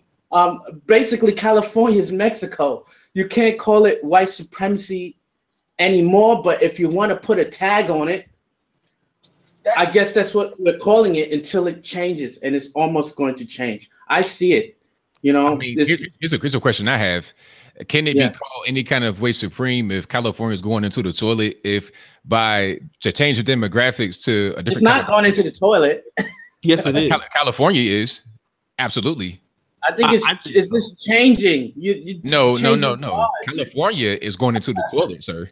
No. I want to say one. But you have to have a revolution before you can build yourself back up, right? I mean, you have to have 15% of the United States current national debt right now, something like between 12 to 15%. They need to leave the union. I think the United States would be better if California became its own country. I actually believe that. Yeah, put the wall up right there too. I really think so. I think California needs to leave, and then there will never be another Democratic president again, and then the United States will be like a very great nation. So that's right.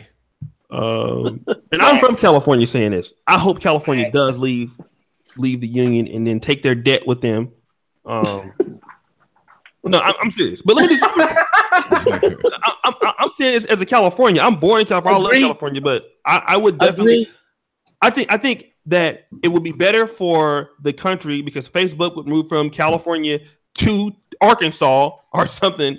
And then all the liberals and the justice warriors, like, you guys heard about that Church of Beyonce bullshit in San Francisco? Yeah. Crazy. Okay, that's what we'll be doing this week. SupaSly, I'm gonna need you on that one too, dog. Because Church of Beyonce? They're having like Beyonce gospel songs like in church, like in San Francisco. What? Yeah. Shout out to Black Male Talk for that. So listen, guys, it's almost 7 in the morning. Like, I know I don't have class today or tomorrow, but I do have it on Thursday. So I'm gonna give everybody like one last, go around. I know you brothers really love these shows I put up at nighttime, and it's kind of hard for me to do it because I have to sleep late and get up like around 3 in the morning to get them launched, because I know everybody likes to these panels every night. I try to do them as much as I can. The other night I didn't do it. I was just too tired. I couldn't fuck with it. But guys, thank you so much for coming on. Marcus Love, shout out to him. I wrote an article on the Negro Manosphere yesterday. The first article I've written in about 3 weeks. I'll try to put one up like at least twice a month.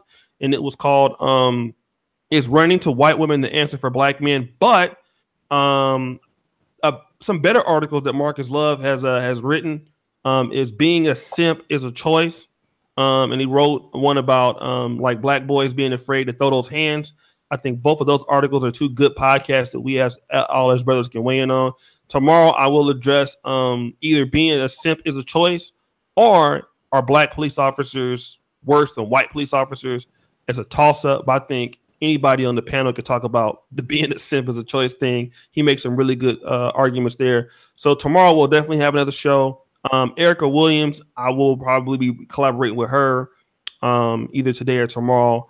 Tomorrow or the next day. She's a business channel. She's friends with Glenn and Cameron. He came on and did an excellent show, even though he took a shot at Donald Trump, and ABL didn't like that part.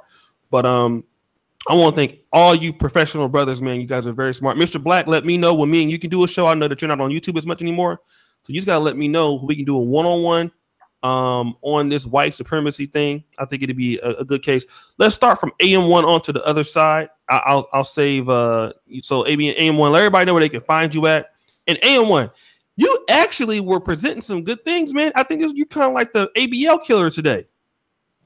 Hey, man, I'm not trying to kill anybody. I'm just trying to, contribute some intelligence here. Did a good job, man. What you guys think? He did a good job today, huh? Yeah, I need to buy some ABL like solvent. Yeah, he did it. You never know, man. That these guys are good. Let me just say this real quick. AM1, he only has like 41 subscribers. He never asked to be on the panel.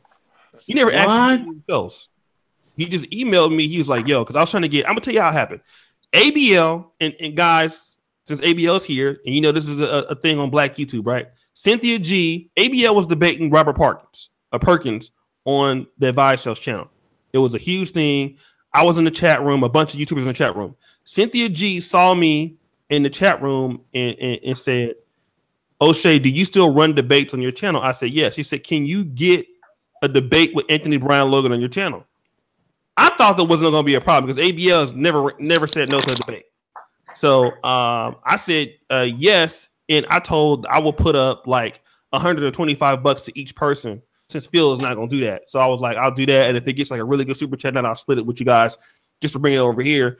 And then he actually was going to put up the money for the debate. So he could debate also Cynthia G. And so I actually just emailed him back and said, "Hey, man, why don't you come do a show with me tonight?" And he did. He never asked to come on or anything. And the brother came on here cooking. He only has like what? How many subscribers do you have, AM1? It was like 41, but it's only because I haven't really tended to this channel. I mean, I do a lot of media work. Just so you guys know my background, I do a lot of media work, motion graphics, video editing, graphic design, event production, promotion, a lot of different things right here in Oakland, California. So I'm more out and about doing the real shit versus I'm soaking up a lot of game on YouTube while I'm working on design work. I'm just listening to podcasts and whatnot all day. So that's how I get to, tap in with the brothers on like this show. And it's pretty much all of what Black folks are doing across YouTube I tap in with. But specifically referencing that whole situation with Oshay, what it was I saw where he was talking about the debates, and I was like, oh, I'd like to see ABL debate Cynthia G, because Cynthia G dropped a video response to the whole Barbecue Becky situation that happened right here in Oakland at Lake Merritt. I'm sure you guys know about that by now. They lit her up with memes and whatnot, but she was doing a racist shit with the two brothers barbecuing at Lake Merritt. So a week or so later, there was an event called 510 Day that was in response to gentrification, but it was basically a political statement, a sit-in. It was celebrating its 3rd year. So a lot of different media outlets jumped on a story and said, this is Oakland's response to the Barbecue Becky situation. They just happen to coincide. Cynthia G grabs this article from the Daily Mail or something to that effect and immediately goes in. And if you've watched her show, beta male swirler, they're cooning it up in Oakland when there's racism and white supremacy system on top of us. Here's what they're doing in Oakland. Here's what they're doing in Oakland, reciting basically the fake news that this whole other article put out. And I hit up Oshay because I was like, look, I just caught her extra slipping because she went in with her super negative rant. But being that I produce this kind of media, I actually know some of the people who organized the 510 Day event. So I went there and filmed it because I do this media work with my brand, All Street Looks. Check out that channel. We have gear, streetwear, fashion, all this different stuff. But the whole point was, went down, filmed this video, put it all together, and have actual interviews with the organizers and activists. So I have the most legit and cohesive story behind that in my own video piece that I made. So I immediately jumped on her because I'm just tired of the whole negativity towards Black men. So I was like, I caught you extra slipping. So I went live, did this whole live stream. It's on this AM1 channel. But if you want, I'll drop you guys the link to the piece that I put together. It'll show you exactly how it transpired with the barbecue. Put it in the chat. Yeah, I'll let everybody see it. The way I see it, it should go viral because just yesterday, they did a whole other big festival. It was nuts. It was like thousands of Black folks at the lake, super peaceful, getting it in. It was a big family barbecue on steroids. I mean, it was ridiculous. So I got footage from that because I'm tapped in with the organizers of that whole situation too. spoke with both of the dudes who were barbecuing. So I'm already tapped in with both of them right now, linking up, talking about some things. Talked to the wife of the dude, the actual woman who did the video recording. Chopped it up with her yesterday. I'm gonna try to get in an interview with her. So I'm like really for real, boots on the ground, like on this top of the situation. I'll drop that link. Yeah, matter of fact, I'll pull that up for you guys right now. And where can they find you at as far as the your YouTube channel and all that stuff? Check out the YouTube channel. That's all building up. I'm about to start dropping a lot more content. So I'll have my All Street Looks channel, which is my brand channel. All Street Looks, all goods and services, Oakland, California, Black owned, all across the board, media, events. We do a whole bunch of different stuff. Check out allstreetlooks.com and then the All Street Looks channel and then the AM1 channel. I'll be dropping some stuff on this too. All right. And shout out to my brother, man. Like, it's the only place where a guy with like 41 subscribers can talk to a guy with like 170,000 subscribers and have him on the ropes, like you had ABL on the ropes tonight. Ooh, don't put a target on my back. Don't put a target on the ropes, dog. ABL, you know I'm messy, dog. I'm messy. And by the way, that debate with Cynthia G is still open. If you really want, I'm just saying you ain't got to say nothing right now. ABL, get on her. Get on her. If you really want to do it, I'm just saying, you can come to the hood, Negro Manosphere. I'll pay for that. O'Shea King Productions, ABL. Hey, I'll still sponsor that. Listen, people want to do it, ABL. It's some money for you. I'll up the stakes. All Street Looks will co-sponsor that with O'Shea King Productions. Come over to the hood.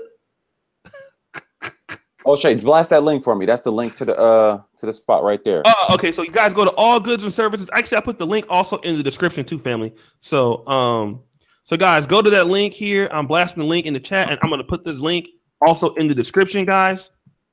That's where you can find his stuff too. So ABL, man, what do you think, man? You know, all people want to debate you. What's going on, dog? I mean, I don't know. I don't want it to be like a debate where it's not fruitful, where nothing is really going to come of it. Like the thing with Robert Perkins, I studied him before we got into the debate, and I knew that we would be able to have a productive conversation. Yeah, I understand. But if it's going to be something where that's not going to happen, I don't know if I want to do that. But I'll let you know. Yeah, and here's the thing. I would never allow anybody to get out of hand. That's why you and New Possibilities, I think that's a good one. Even though he does some kind of name call on his channel, the exchange you guys had we had like a little WrestleMania Royal Rumble debate, him and Brandon Tatum against Dynast and New Possibilities. That ended up pretty good, huh? What do you think, ABL? It was pretty good. I honestly don't really remember that. I don't really remember that debate, but from what I do recall, it was okay. It wasn't too bad. Yeah. All right. Well, everybody know, man. Because you are a trending thing over here in Negro Tube, dog. I remember at first nobody really knew you in Black YouTube, but you're like a known guy now, dude. Yeah, man, just making myself known, making my presence felt. That's all. Look at them subscribers. You got 175,000. Let me do something real quick. Bias hacker. Let me spread the love a little bit. No firing dollars, but keep doing what you're doing. I love seeing the different viewpoints, discussing topics. Thank you so much. Let me ask you a question, ABL. What do you think is so much different between like the Black YouTube and like YouTube at large? You know, like as far as the communities. Black YouTube is smaller and people kind of know each other more, and I think that's the main thing.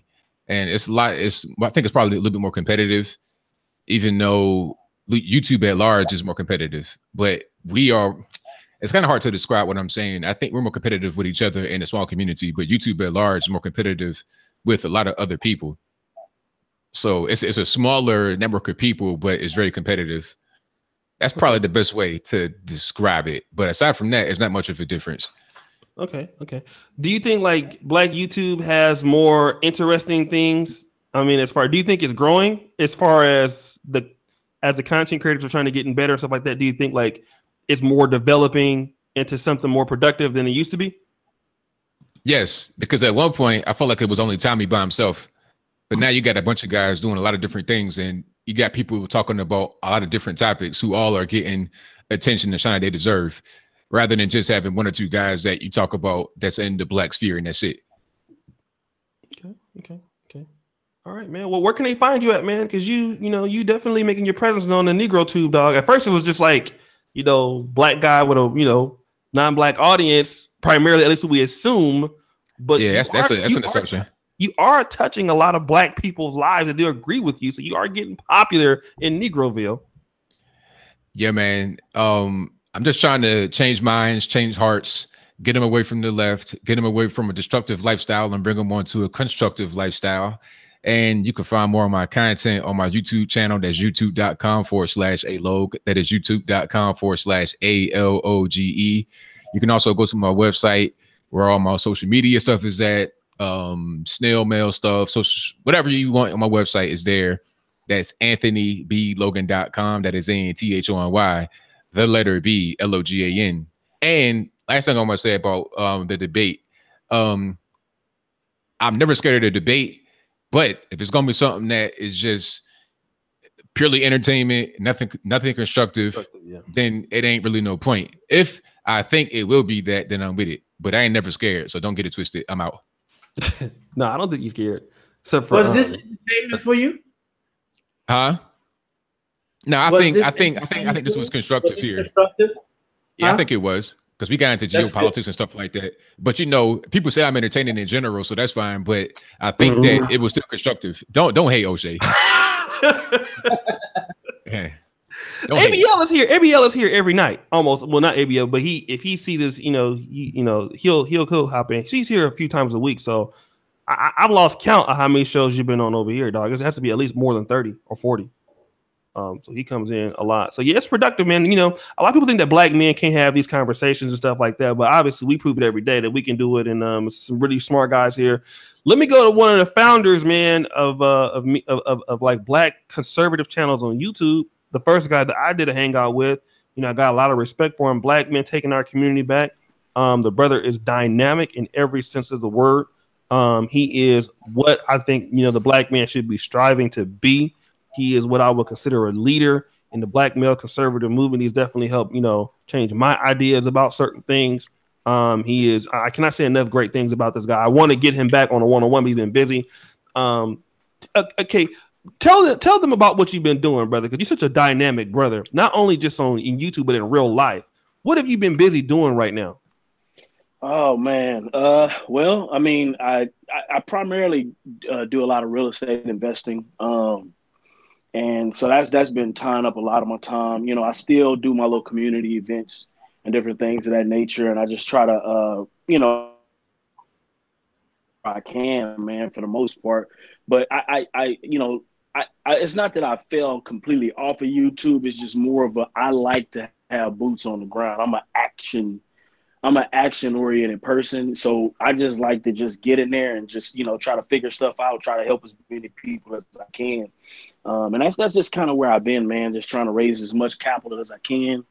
I'm happy, man. I just closed on one of my properties, man.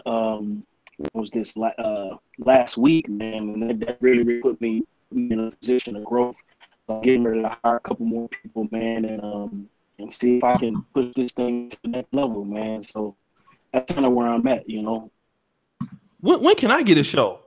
I see you doing a show with Sub-Zero been taking your place over here, but you got to give me another one-on-one, man. We got to. When you free? Man, when you free? I know I got to ask you like Alan Roger Curry. When you free? I'm free this week. So this week maybe Thursday. Thursday. I got Rom on Wednesday. Yeah, Thursday I got you. I'm gonna schedule it now. Let's do it.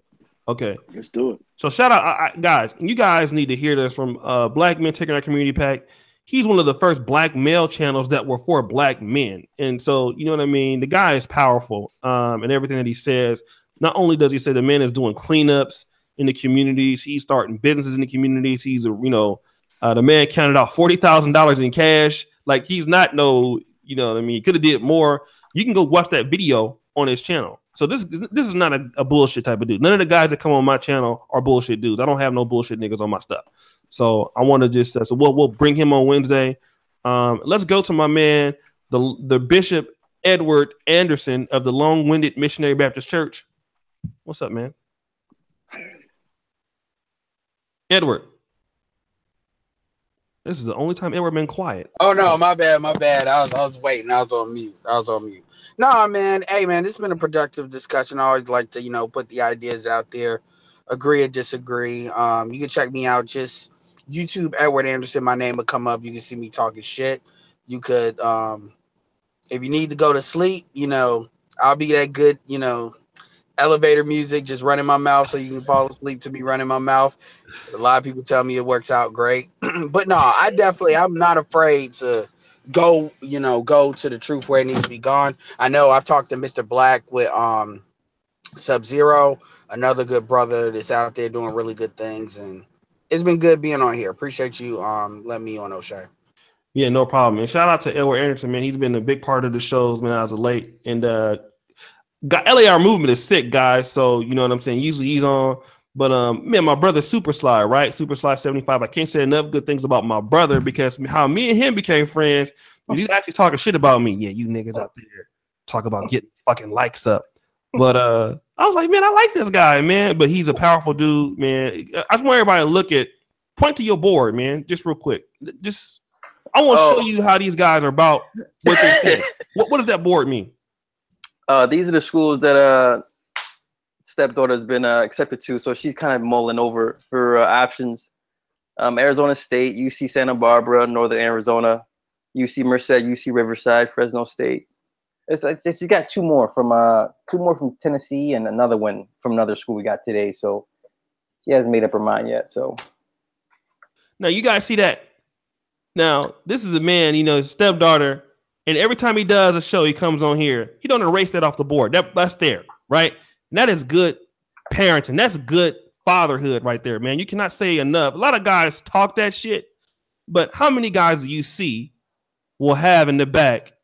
Ain't no Jordans back there or TV screens or empty Kool-Aid trophies and nothing. This is what the man has back there, man. So you cannot, you got to just say, this man he understands what he's doing, you know what I mean? Leading his family. And he doesn't just talk about it, man. This man is about what he says he's about. So I just got to, give the man kudos for that. He's an excellent YouTuber. He says it how it is, you know what I mean? And kind of had ABL on the ropes too, as usual, but it's not that hard to put ABL on the ropes, dog. Well, she kind of got him there.